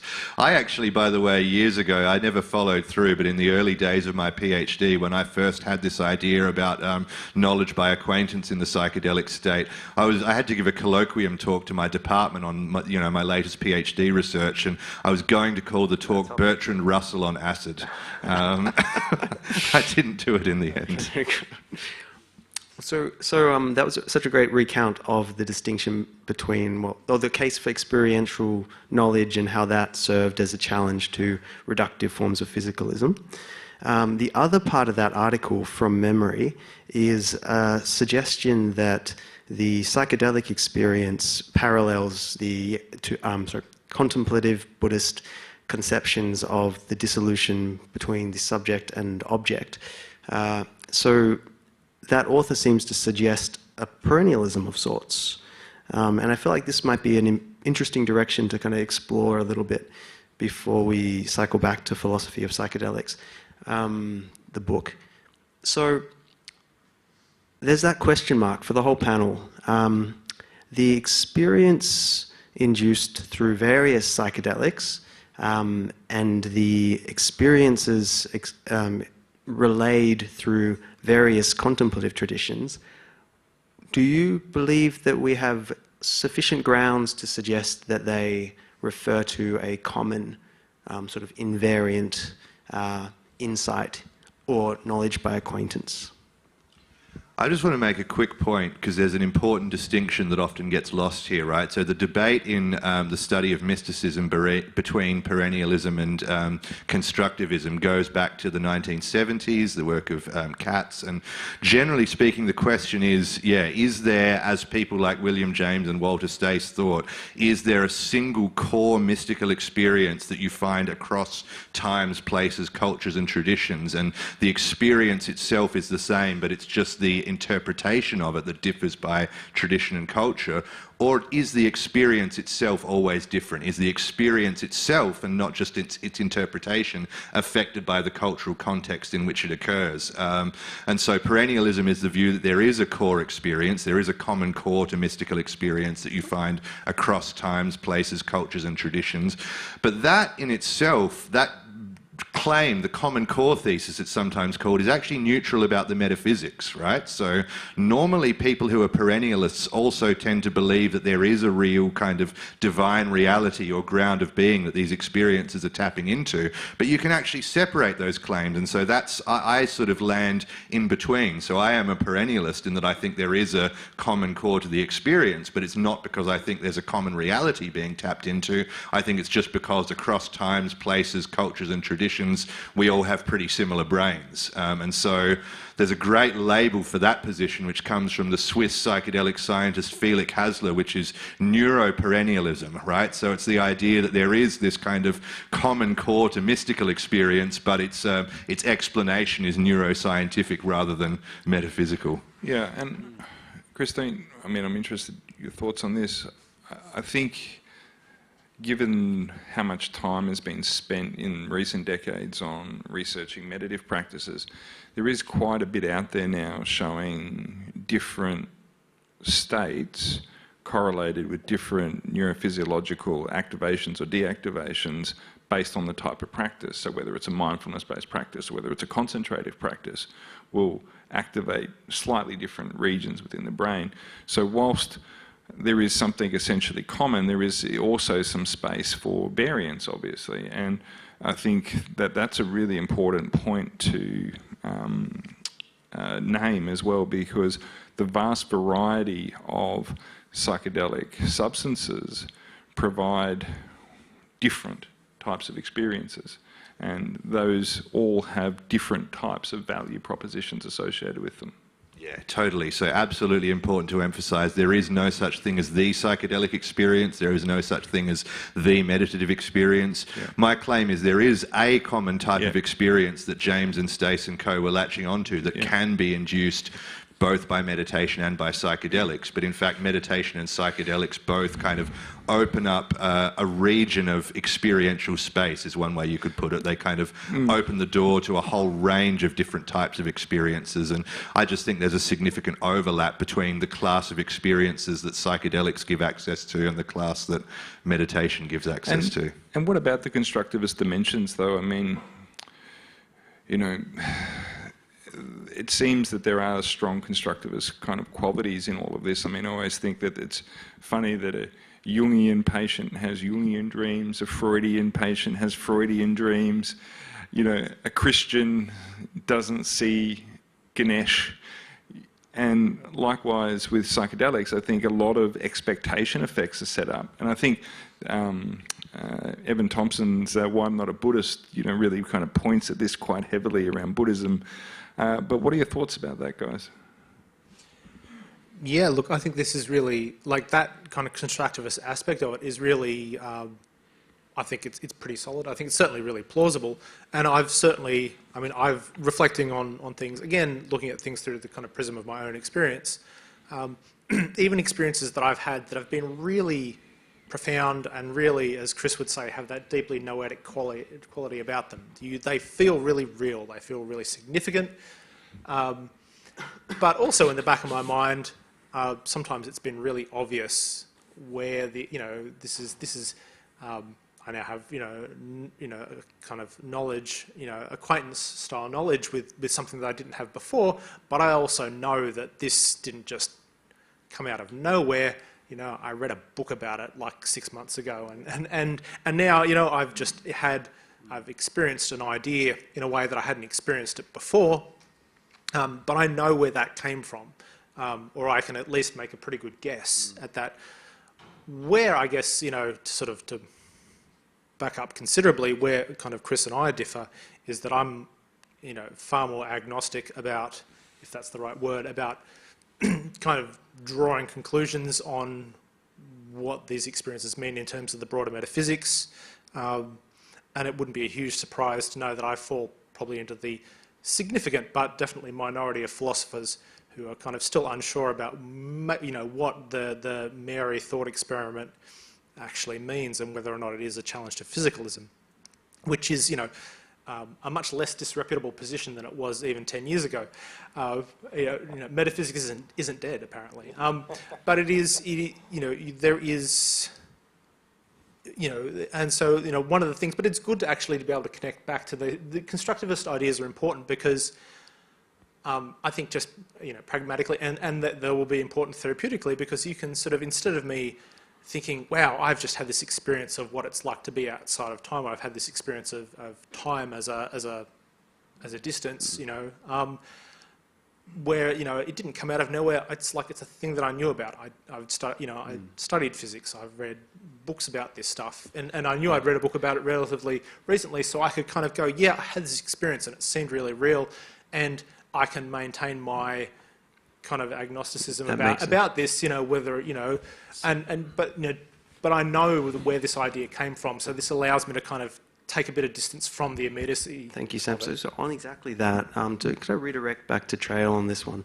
Could I just quickly on that, on the unreality of time, interesting anecdote. The physicist Carlo Rovelli, who's been involved in developing, theories of loop quantum gravity in which, time is not a fundamental feature of the universe, he's gone on record as saying LSD experience has helped him formulate these ideas. And I think this is one of the interesting epistemic points, that one of the things psychedelics can do for you epistemically in relation to your knowledge is actually negative, right? They can make you realize how many of what you've taken to be bedrock features of reality are actually just models your mind is creating. And I take it from the way Rovelli described this, this is the kind of effect that the LSD experience had on him, is it made him realize that, look, my subjective experience of time is actually a model that my brain is creating. And that doesn't show that time is unreal, but it opens up the possibility. It makes you realize that this might just be a story that your brain is telling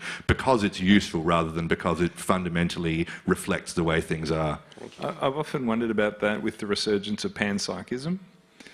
How much of that resurgence is because people have actually had these kinds of experiences. Trail, could you define your terms, panpsychism? I want to hear what these guys have to say about it. I mean, panpsychism is there's a number of different variations of it, but it's a view that essentially, consciousness is distributed throughout the universe, and it's like for a long time it was seen as pretty crazy. And in fact, there was an article a while ago, wasn't there? Panpsychism's crazy, but it's probably real or probably right or something. You know that one? Yeah, Philip Goff in Eon, I think that was. Yeah. I mean, what do you guys think about that? I will do my best to not be the typical analytic philosopher and start to quibble about definitions. But technically, it's that subjective experiences is everywhere. If depending on whose variety of panpsychism that you want to get into. I blame David Chalmers, by the way, for this. But yeah, look, it's certainly.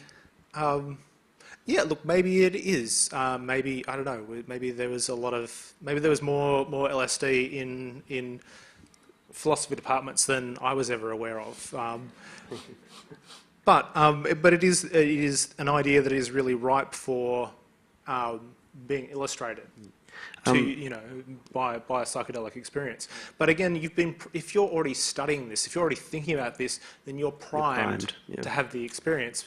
But then so you've got to take that step back and think about what does that mean. If it's all right, Sam, just before I pass on to Chris around your account of panpsychism and its relation to psychedelics, let's just define panpsychism a bit more for the audience. So if there's prevailing history of understanding a sort of physicalist bias which suggests that minds are essentially going to be bound in bodies and brains, a sort of identity reductionism claim which holds that minds are identical to the neurons upon which they supervene. So panpsychism was a challenge to that suggestion, to go further to say that there's something that mindedness or intelligence or consciousness could be extended in some way beyond the neurological bases which are familiar to us. So it's been quite an interesting innovation recently. So Chris, what's your take on it in relation to psychedelics too? Yeah, sure. So, I mean, the way I would put it is sort of physicalism says the ultimate constituents of reality are things that are non-minded and have no mind and no experience. And so physicalism says minds and experience get built up out of non-minded, non-experiential fundamental constituents. So whatever's at the bottom of reality, whether it's quarks or subatomic particles or whatever, physicalists say they don't have any experience or minds. You only get experience and minds when you put enough of those fundamental things together in the right complex ways. Whereas the panpsychist claim essentially is that whatever those things are at the fundamental level of reality, electrons or quarks or whatever it is, those things have already right at the ground floor some tiny glimmerings of mind or experience. And so then the kind of human consciousness we're familiar with is what you get when you combine these kind of already experiential fundamental constituents of reality in complex ways, as in brains. Yeah, so I mean, it is something that seems to come out of the psychedelic experience. Panpsychism, just broadly understood as the idea that mind is everywhere, experience is everywhere, experience is in everything, experience is somehow fundamental in reality.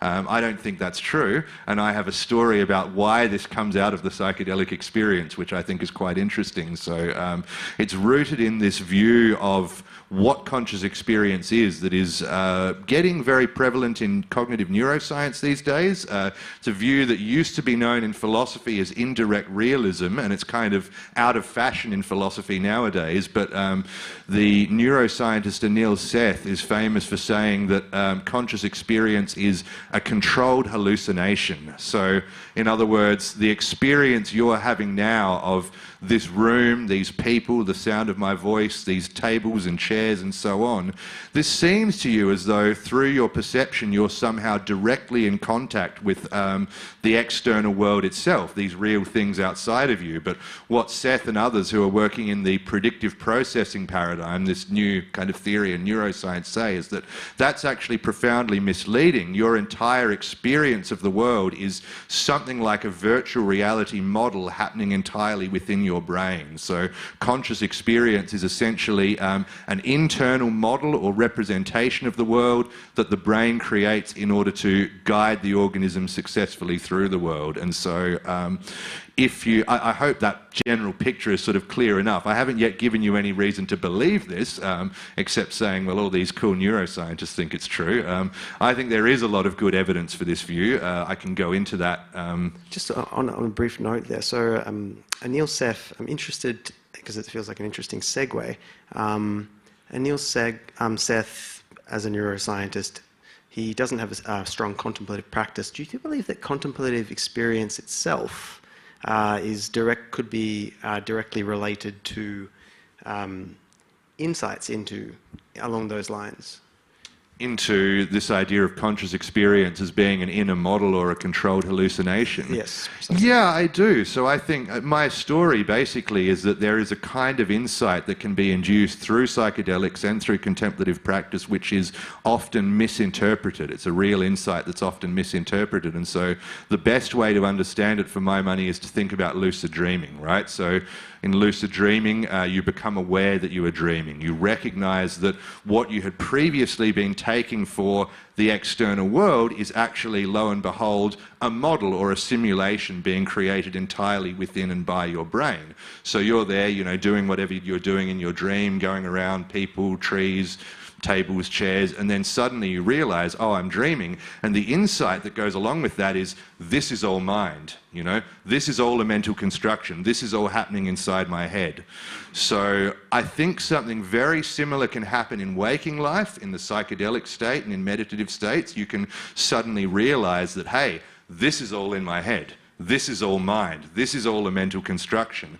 But then what, for my money, is the misinterpretation is to think, well, this thing that I've just realized is all a mental construction is actually the external world, is actually the world outside of me. And if that's true, if you think that all of these actual other people and tables and chairs and so on outside of you are somehow imbued with mind or experience or consciousness, that's getting very close to a panpsychist type of view. Right. So for my money, it's a real insight. You've genuinely realized that all of this is a mental construction, but the correct conclusion to draw is this is all a mental construction inside my head. Great. So wonderful. So before we move on again, I'd like to move into your book at some point, but Trail, I'd like to speak to you with a background in shamanism, and the study of those traditions, an interest in sort of process metaphysics. Mm-hmm. Could you speak to your reflections upon panpsychism in this vein? Well, I guess it's not very popular, but I kind of agree, I guess, with kind of Chris's view. Having been involved, I guess, and studied directly kind of ethnomedicine for a long time, the feature of animism is prevalent. There's this animating quality to all things, from rocks through to, trees to animals.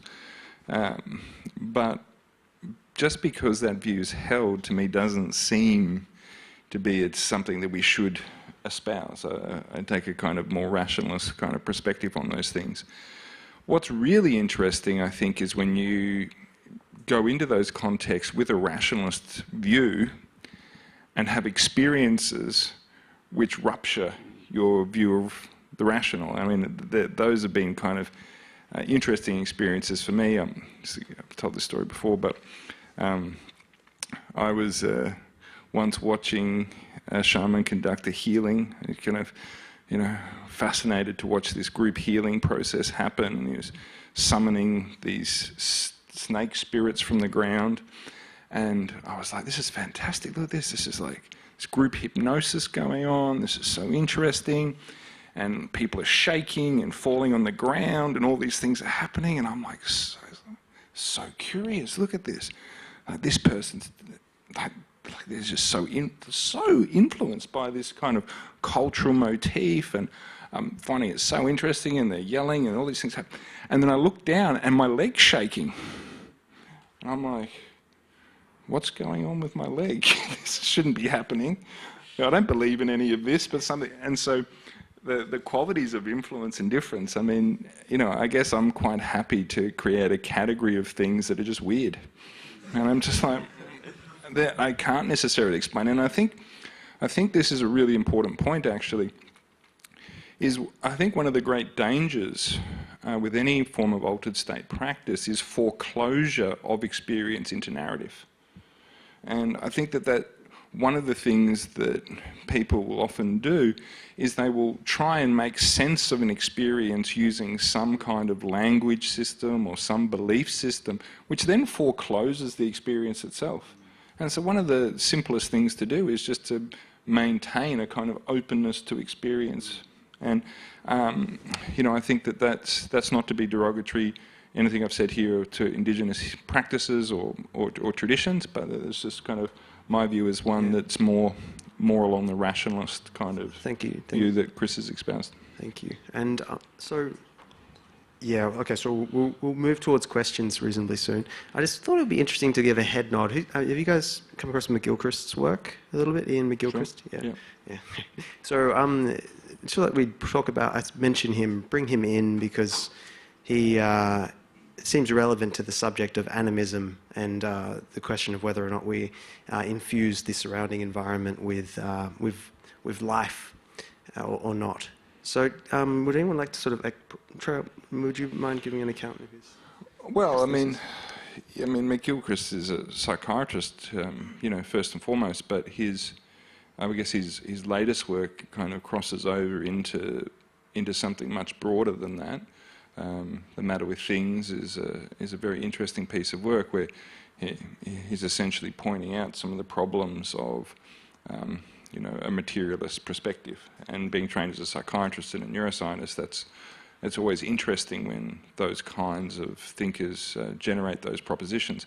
Is essentially, I think, articulating a kind of process view of the world, and that's one which is in good company in the people we're speaking about. I mean, we've spoken about James, Whitehead. Yeah.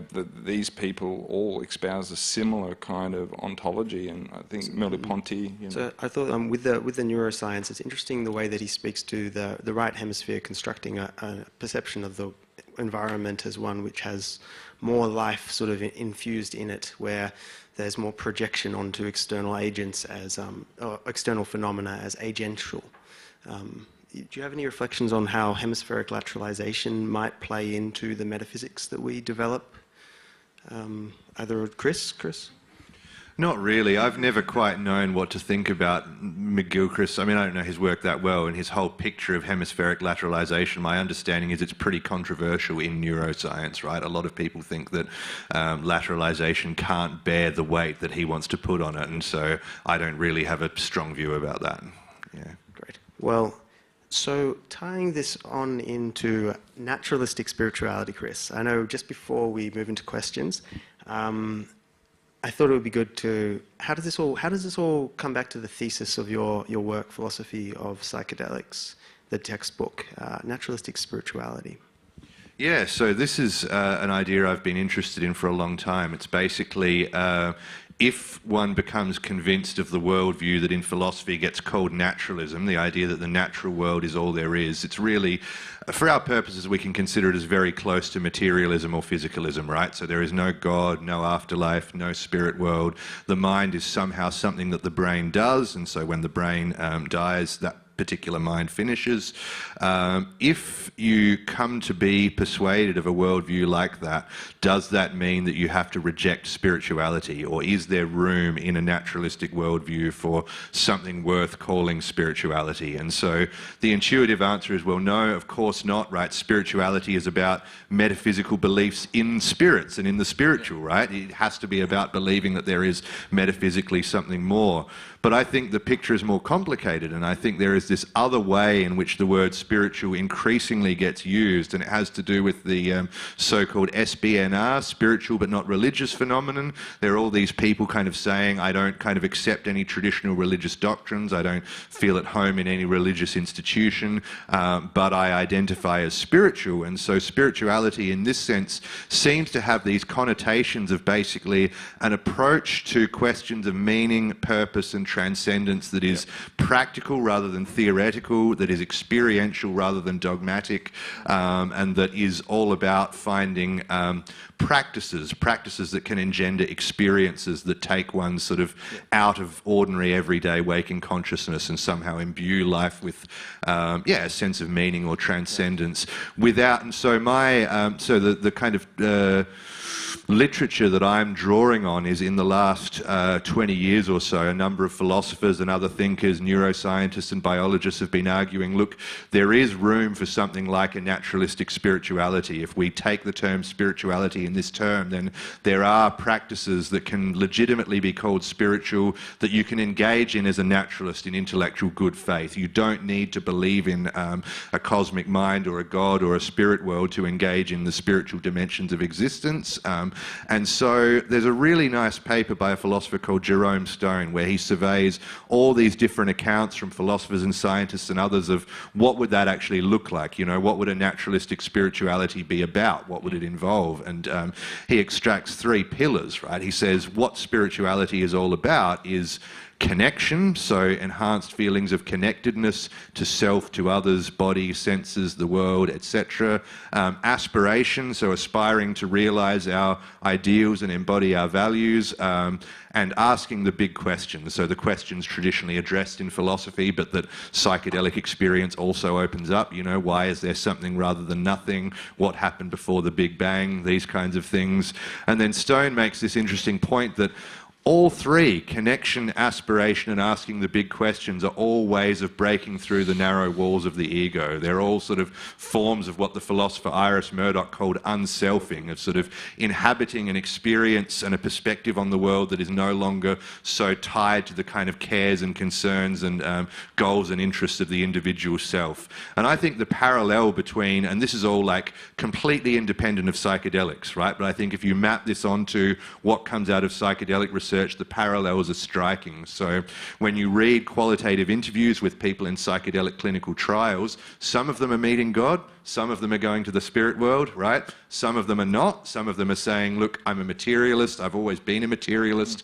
I'm still a materialist after this profound, powerful, transformative experience. I still don't believe there's anything more to reality. And yet, the best word I have for it, the only word I have for it, is spiritual. This was a spiritual experience. And when you look at the themes that are common to people who visit the spirit world or meet God and people who don't, you find that it maps on exactly to what Jerome Stone is saying. You get connection, aspiration, asking the big questions, and on the theoretical account that I develop in my book, I think it is plausible that all of these are ways of breaking through the narrow walls of the ego. They all result directly from the disruptive effect that psychedelics have on the neurocognitive machinery of self-representation in the brain.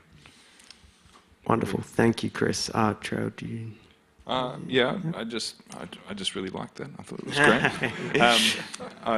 I found a great affinity when reading Chris's book, when I was reading through that, because I'd often thought about the need for a this-sided metaphysics, a kind of a way of creating a deeper sense of connection and engagement with the world, a transcendence that doesn't go away and elsewhere, but actually is present to the material world, and that there is more present here than what may necessarily be immediately available to some people's perception. So I really liked that. I thought it was great.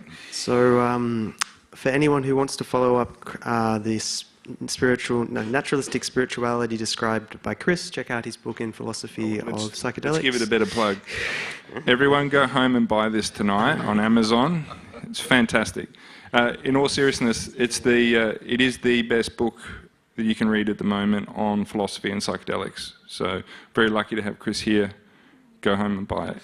All right. Thank you for our panelists. Thanks so much. Yeah. I'll just put Lani on for you. We've gone over time, and that was very difficult to stop because I loved it.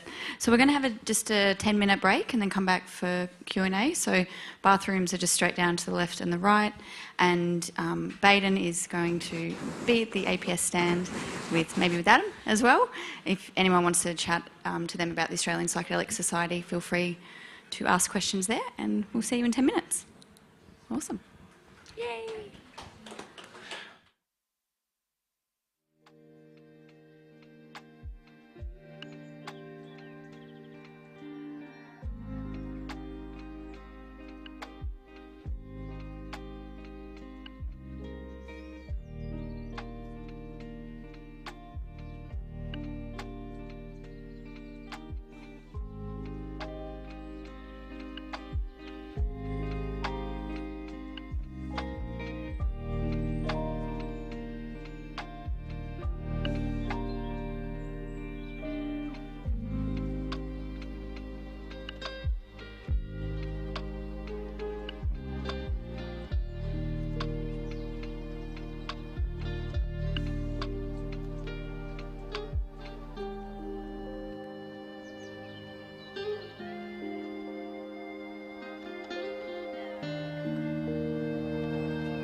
Okay, everyone. So let's slowly, reasonably quickly meander back inside. Gather anyone who's drifted too far. We're gonna tidy this up.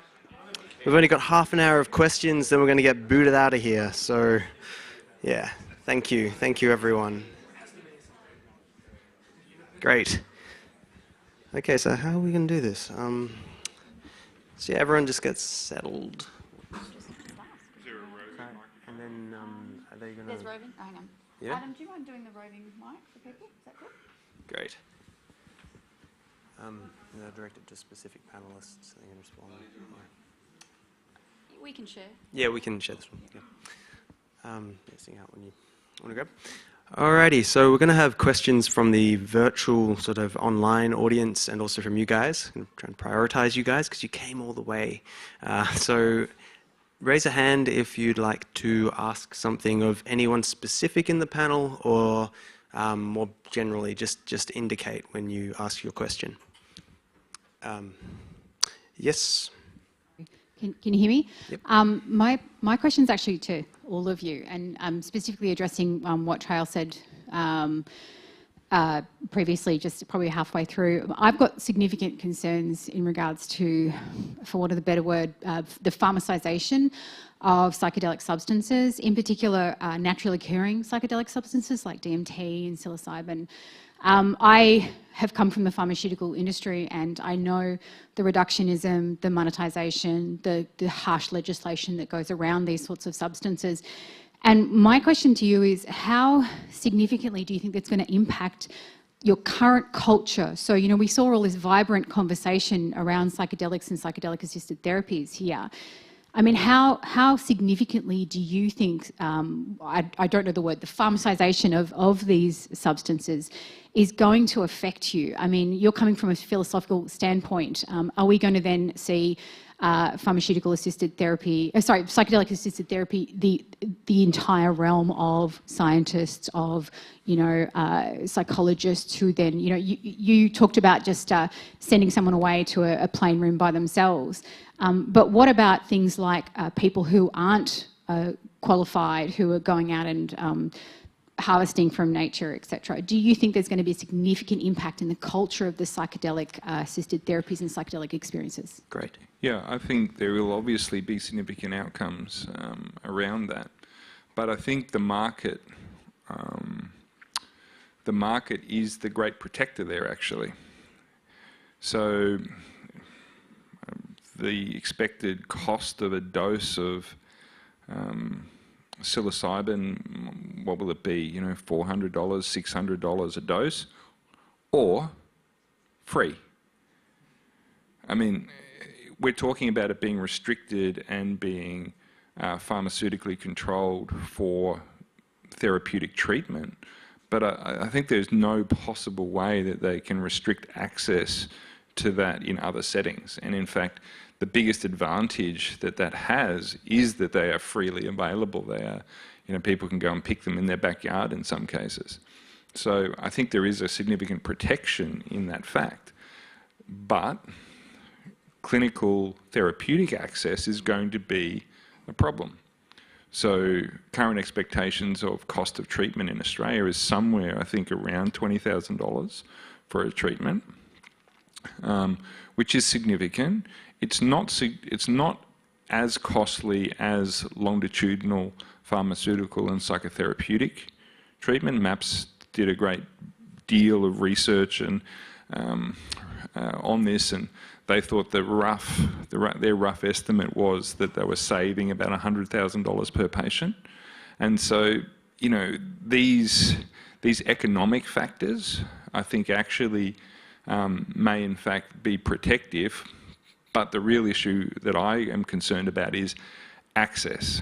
Who has access to it at a therapeutic level, particularly considering that these substances are not going to be covered by Medicare, these treatments are not going to be Medicare subsidised, at least initially, so they're only going to be available to those people who have enough money to access them.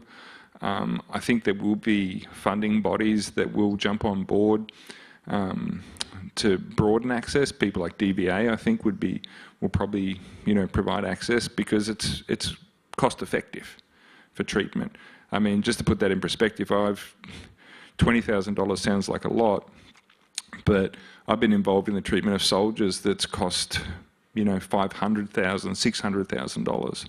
So, you know, there is a lot of efficacy financially, but yeah, we've got to be very careful. Yeah, look, I think I'm largely in agreement on that. I think but what I would say is that because of the cost, and because the cost, if you're doing the pharmaceutical, therapeutic, you have a psychiatrist in the loop, and etc. Because we know this is going to cost a lot, and it's likely to be that way for the foreseeable future, or at least for the initially.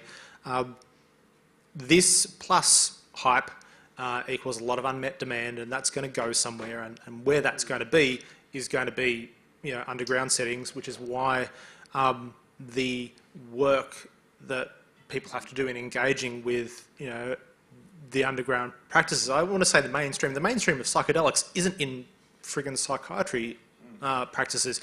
It's in completely different settings. So it's, you know, I hesitate to call, you know, what's going to happen come June the mainstream of psychedelics, because it's not. But yeah, it's being able to kind of still engage with and do the harm reduction work and the engagement with these non-clinical settings is going to be more important than it ever has been before, because as this process has gone, and I've watched this for a long time, you know, the interest in this is just phenomenal, and it's from, you know, and it's what's difficult is that there are a lot of people interested in psychedelics who don't have, you know, a diagnosed, you know, mental illness, but there are a lot of people who are, and some of those people who really ought to be seen under the kind of conditions that Charles is talking about. That's not going to happen for them. They're going to end up in other settings, and there's just a lot of work to be done in keeping people safe. And I think, Sam, that's one of the risks, isn't it, is that you have people who really should be cared for very, very carefully, sometimes, you know, out of desperation, throwing themselves into contexts where they may, in fact, undergo harm. And, you know, so there's a lot of work for us to do this in a meaningful way. Thank you. And one question from the virtual audience. Just before we move on to that question, I just want to acknowledge the concerns of patenting, but the reality that, you know, there is unbroken medicine lineages around the world. You know, they're passed on from generation to generation, particularly with Wachuma, San Pedro, and ayahuasca. Those traditions cannot be patented. They will not be replicated in the labs, and there will always be a place for them. And I think, you know, as you're pointing to, the market will take care of itself, but also the community will take care of itself. There's a certain amount of the population that will never want to go to the clinical trials. They won't belong there, and they will find their way to these lineage holders. So I think, yeah, as clinicians, we need to hold all of those worlds in mind. And this leads into the next question. Is it unethical to recommend self-medication or self-dosing of psychedelics if someone, you know, is suffering, has mental health issues, but doesn't fit that tight criteria that the TGA has outlined? You know, as a clinician, Trail. Sam. Sam? As the ethicist. Yeah. The ethicist. My friends who are legitimate ethicists who actually have PhDs that concentrated on ethics are going to give me a fair bit of crap about this later, I suspect. I'm the ethicist. Look, it is hard. That's a really difficult question because, you know, it's a lot of things to weigh up. And there is no easy answer where you're sort of weighing up the risks of harm, the risks of not making a recommendation. You know, what weight do you put on the fact that something is illegal in isolation from your other kind of moral and ethical things that you're considering? I don't think there is an easy answer to that. But, you know, which is a very long way of saying, you know, it could go either way. There will be some cases where, based on the individual circumstances, where it would be unethical to make that recommendation. And it's also who's making the recommendation and under what circumstances. Like if I'm not a psychologist or a therapist, but imagine I were, and I say, oh, look, we can't do this, you don't fit this criteria, but you can go and do this. Well, you know, am I abdicating my you know, I'm making this recommendation to them, like the level of risk to me as a professional, that's different to, it's a different kind of risk that I'm placing this person in by making this recommendation. So it's a lot of different things to consider. Yeah, I think, just to jump on that, I think for a clinician to make that recommendation would be very problematic. To recommend someone go away, in particular by themselves, and do that, I think is, yeah, I would say that constitutes unethical practice from a clinical standpoint. Thank you. So another question from the audience. This hand at the front, if it's, could you run all the way around? Is that all right? Have we got two microphones? So we could do one and then move to the next one.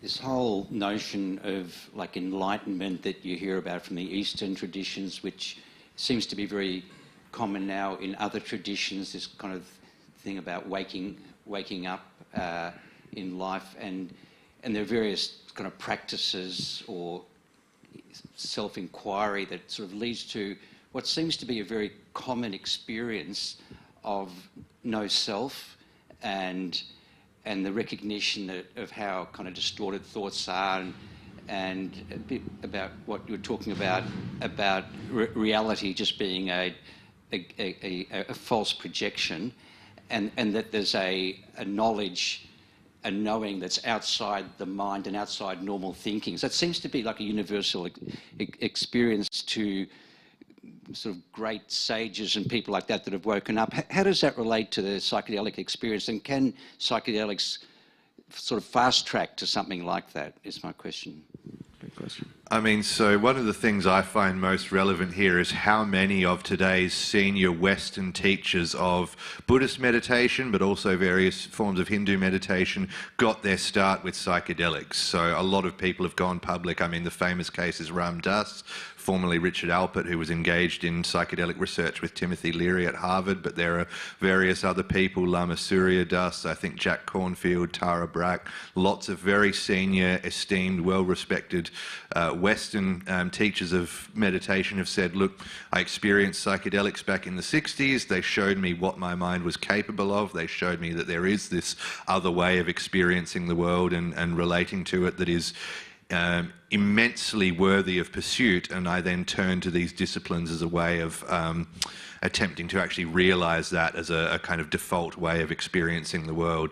In terms of the fast track question, I think that's very interesting, and all I will say is that it needs to be acknowledged that it's an empirical question, you know.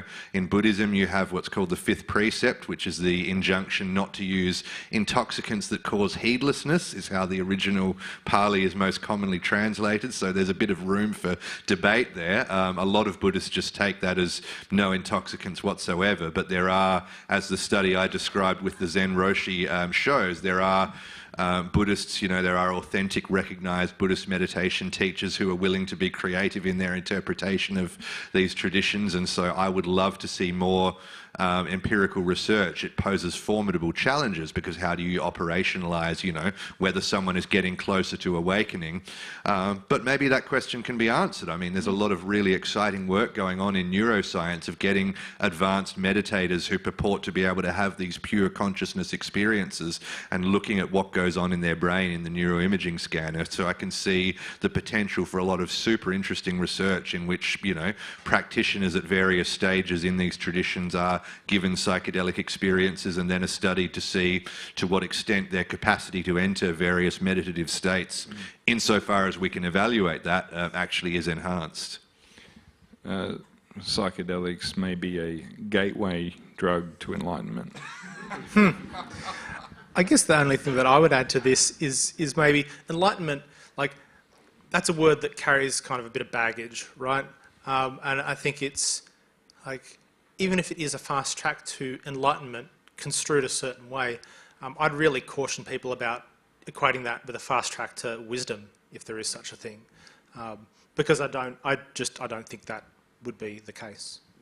And if it's all right, I'll throw in a caveat as well, because a lot of my own research focuses around neural correlates for awakening, and I tend to have a pretty critical lens on on the idea that there is a sort of singular set of correlates that we could identify for awakening experiences, given the diversity of experiences reported across traditions. And so in relation to that, I put a word of caution in around sort of some of the assumptions in there, but also wanted to add that within Buddhist traditions, particularly Vajrayana, Tibetan lineages, there is a historic usage of psychedelic medicines. Is that really well established? It's an open question, but Amritsar, yeah, do you want to speak to that, Cheryl? Well, it's interesting. I was talking to Michael Winkelman a while ago, and he was saying that they were looking at some of this in some of the Hindu temples as well, and there's statues of mushrooms at the gateways of the temples and things like that. So I think there's significant reason to think that may be the case, but and it's how evidential that is, I'm not 100% sure. It's just an interesting subject too of whether whether we're looking forward for an empirical basis for the integration of psychedelics and contemplative practices, or whether we might look back at the historic integration and suggest that might in itself speak to some of these questions. Sorry. Yeah. So is there any other questions? So this gentleman at the back with the... Oh, sorry. Yeah. Great, go for it. Yeah. Thanks for taking my question. So we've talked a bit about transpersonalism, and so that's the gateway to my question.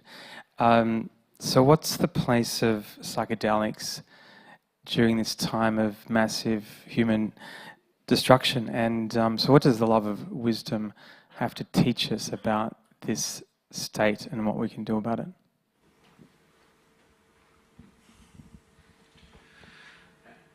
I co-authored a paper recently arguing something that is very controversial, and that you're supposed to be a bit sort of simple-minded and naive if you argue, which is that psychedelics might actually be able to help a bit with the ecological crisis. This is something that people have thought since the 60s, and definitely there are very naive versions of this idea, but I mean there's a lot of evidence now, or a decent amount of evidence, a growing body of evidence, that psychedelic experiences, especially when they're had in natural settings, but even when they're not, even when they're had in the bowels of a hospital, can increase people's feelings of connectedness to nature for, up to a year after the experience. And this in some cases has been shown to have behavioural outcomes, to actually increase people's participation in pro-environmental behaviours and so on. And so yeah, I think it's very interesting from a theoretical perspective to try and understand why that happens, right? What is it about these drugs and what they do to the mind and brain that means that even when you're in the bowels of a hospital, the mind still tends to go to this connection to plants and trees and animals and the natural world. But I think there's at least something worth looking at there. There's certainly no suggestion of any kind of panacea or whatever, but what my colleague Nin Kirkham and I argued is that, but drawing on her prior work, she has this, works in the tradition of environmental virtue ethics, which is the idea that the right way to think about our moral relationship to the natural environment is in terms of virtues, these complex character traits, ways of seeing and acting and emoting and so on, that dispose us to relate properly to the natural environment. And our thesis was that the evidence so far suggests that psychedelic experiences, carefully conducted, could help to catalyse the development of these environmental virtues. And so that's something that I think should be investigated more fully, because if there's anything there, that seems worth knowing about. Yeah, if I can just jump in on that, Chris, that's really interesting, because I think about this in neo-Piagetian kind of developmental psychology. Less than 3% of the population is thought to develop postformally, which the first step in postformal development in those neo-Piagetian models is systemic and intersystemic awareness. And so it seems to be that would be a real catalyst in terms of what you're talking about. There's a capacity to develop the ability to see and experience the world in that way. And certainly in those neo-Piagetian kind of models, a lot of the problems with the world are developmental problems for us as a species. So very interesting. So we've got online question. I'll give a go at and we can pass it on. So what do the panellists think of the idea of proliferating 5-MeO DMT as a treatment for depression, which is currently happening and it's emerging? Might it be like shooting a bazooka at a mosquito? So can I give this a crack? Yeah. Yes, it might. I'm a Good bit analogy. worried, to be honest. Yeah. I think it seems, it might be a bit more than is strictly necessary, and a bit more risky than is strictly necessary. A lot of people seem to go fine with it under controlled conditions, but I wouldn't be surprised if there's a higher rate of adverse events than other psychedelics, even when lots of care is taken. So you have to ask, is it necessary? Is it going to give us something that psilocybin can't, for instance? Yeah, I think that's right. I mean, the truth is that 5-MeO, it is a riskier medicine. There is no way around that. Like, you have to be so much more careful with that than you do with a lot of other psychedelics. So it's it carries more risk, but it is that's that is an experience that's going to be. It is a bazooka, and so I think it's like, well, is it necessary? But if it were, what do we do if it works on the people that psilocybin doesn't work on? And which is, I'm even saying that, I'm thinking about it completely the wrong way, but you know what I mean. I guess I'll just add from what I've observed from my experience and from clinical experience, is one of the medicines that I feel really abruptly breaks down predictive processing and models of reality very quickly and can rip people's trauma up without any permission or consent, and then abruptly thrown into no models of reality with their trauma, and it can be really fragmenting for people. And if there's any schizotypal personality processes, psychosis, minimal reflective functioning, as I mentioned with metacognition, I've found that people can be really fragmented and take a really long time to integrate. And then if you add a dodgy guide, any sexual encounters during that medicine, so it's one that I have huge caution with. But in saying that, I know many people that have used it appropriately and has been incredible, particularly the lower doses. People forget that there's options. You don't have to go for the bazooka. There can be, smaller entry points into that medicine and, get the support in the container to really hold it.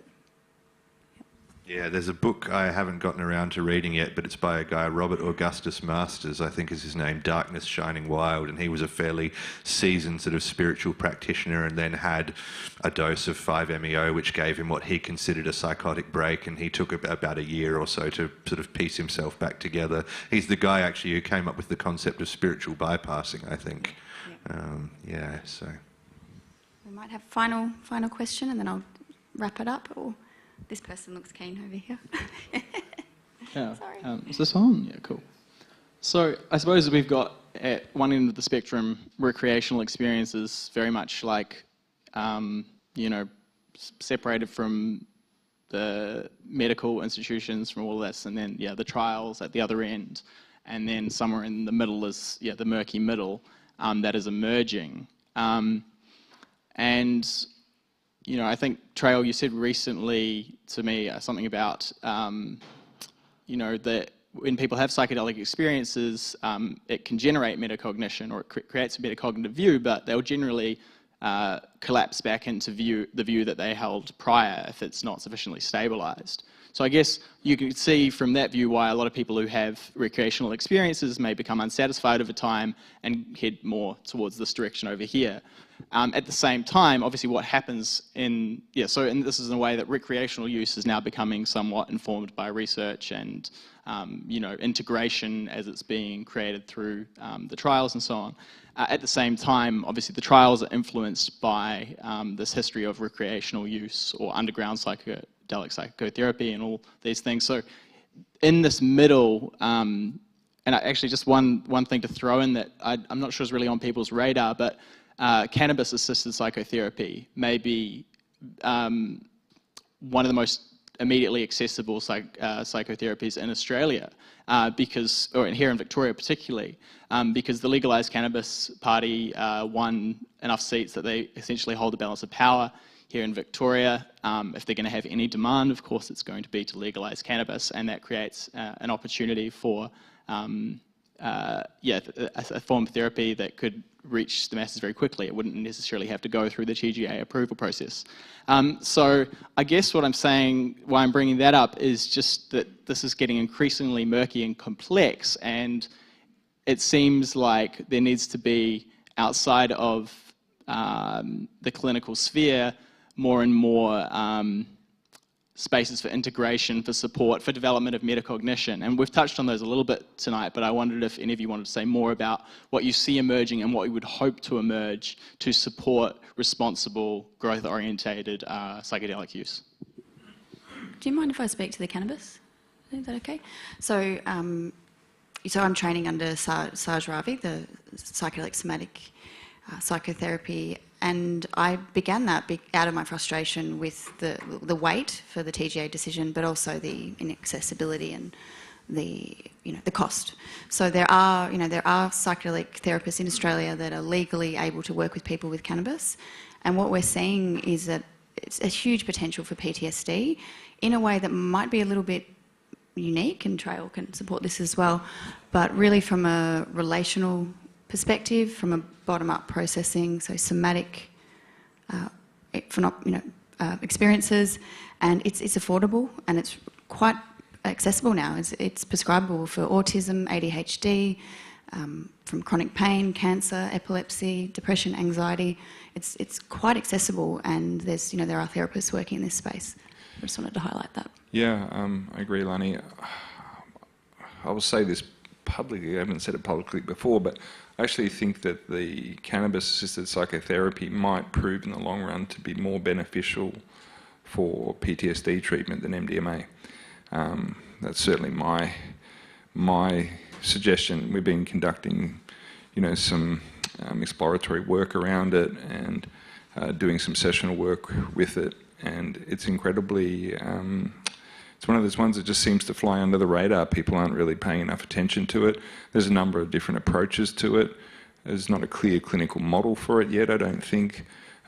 There's a number of different views. There's the view that Sarge puts forward, which is has a really strong bottom-up kind of processing model. But there are other models which are, I guess a little bit more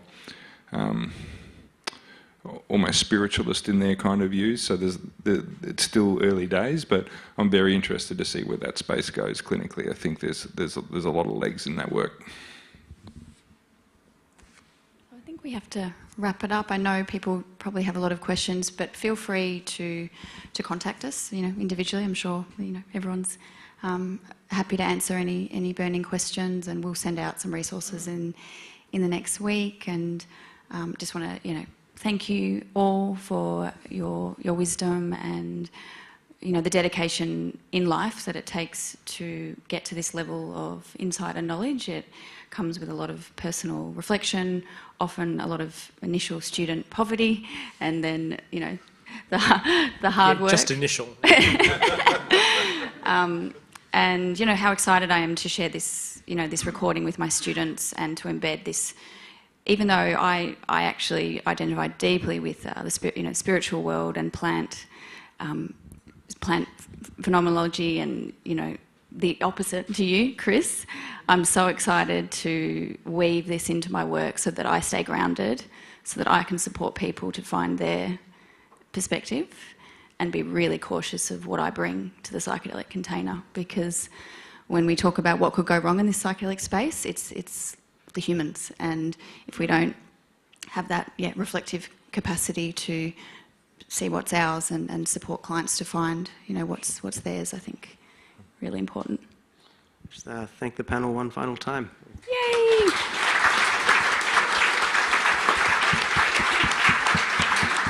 And thank you to Lani and Signs of Life.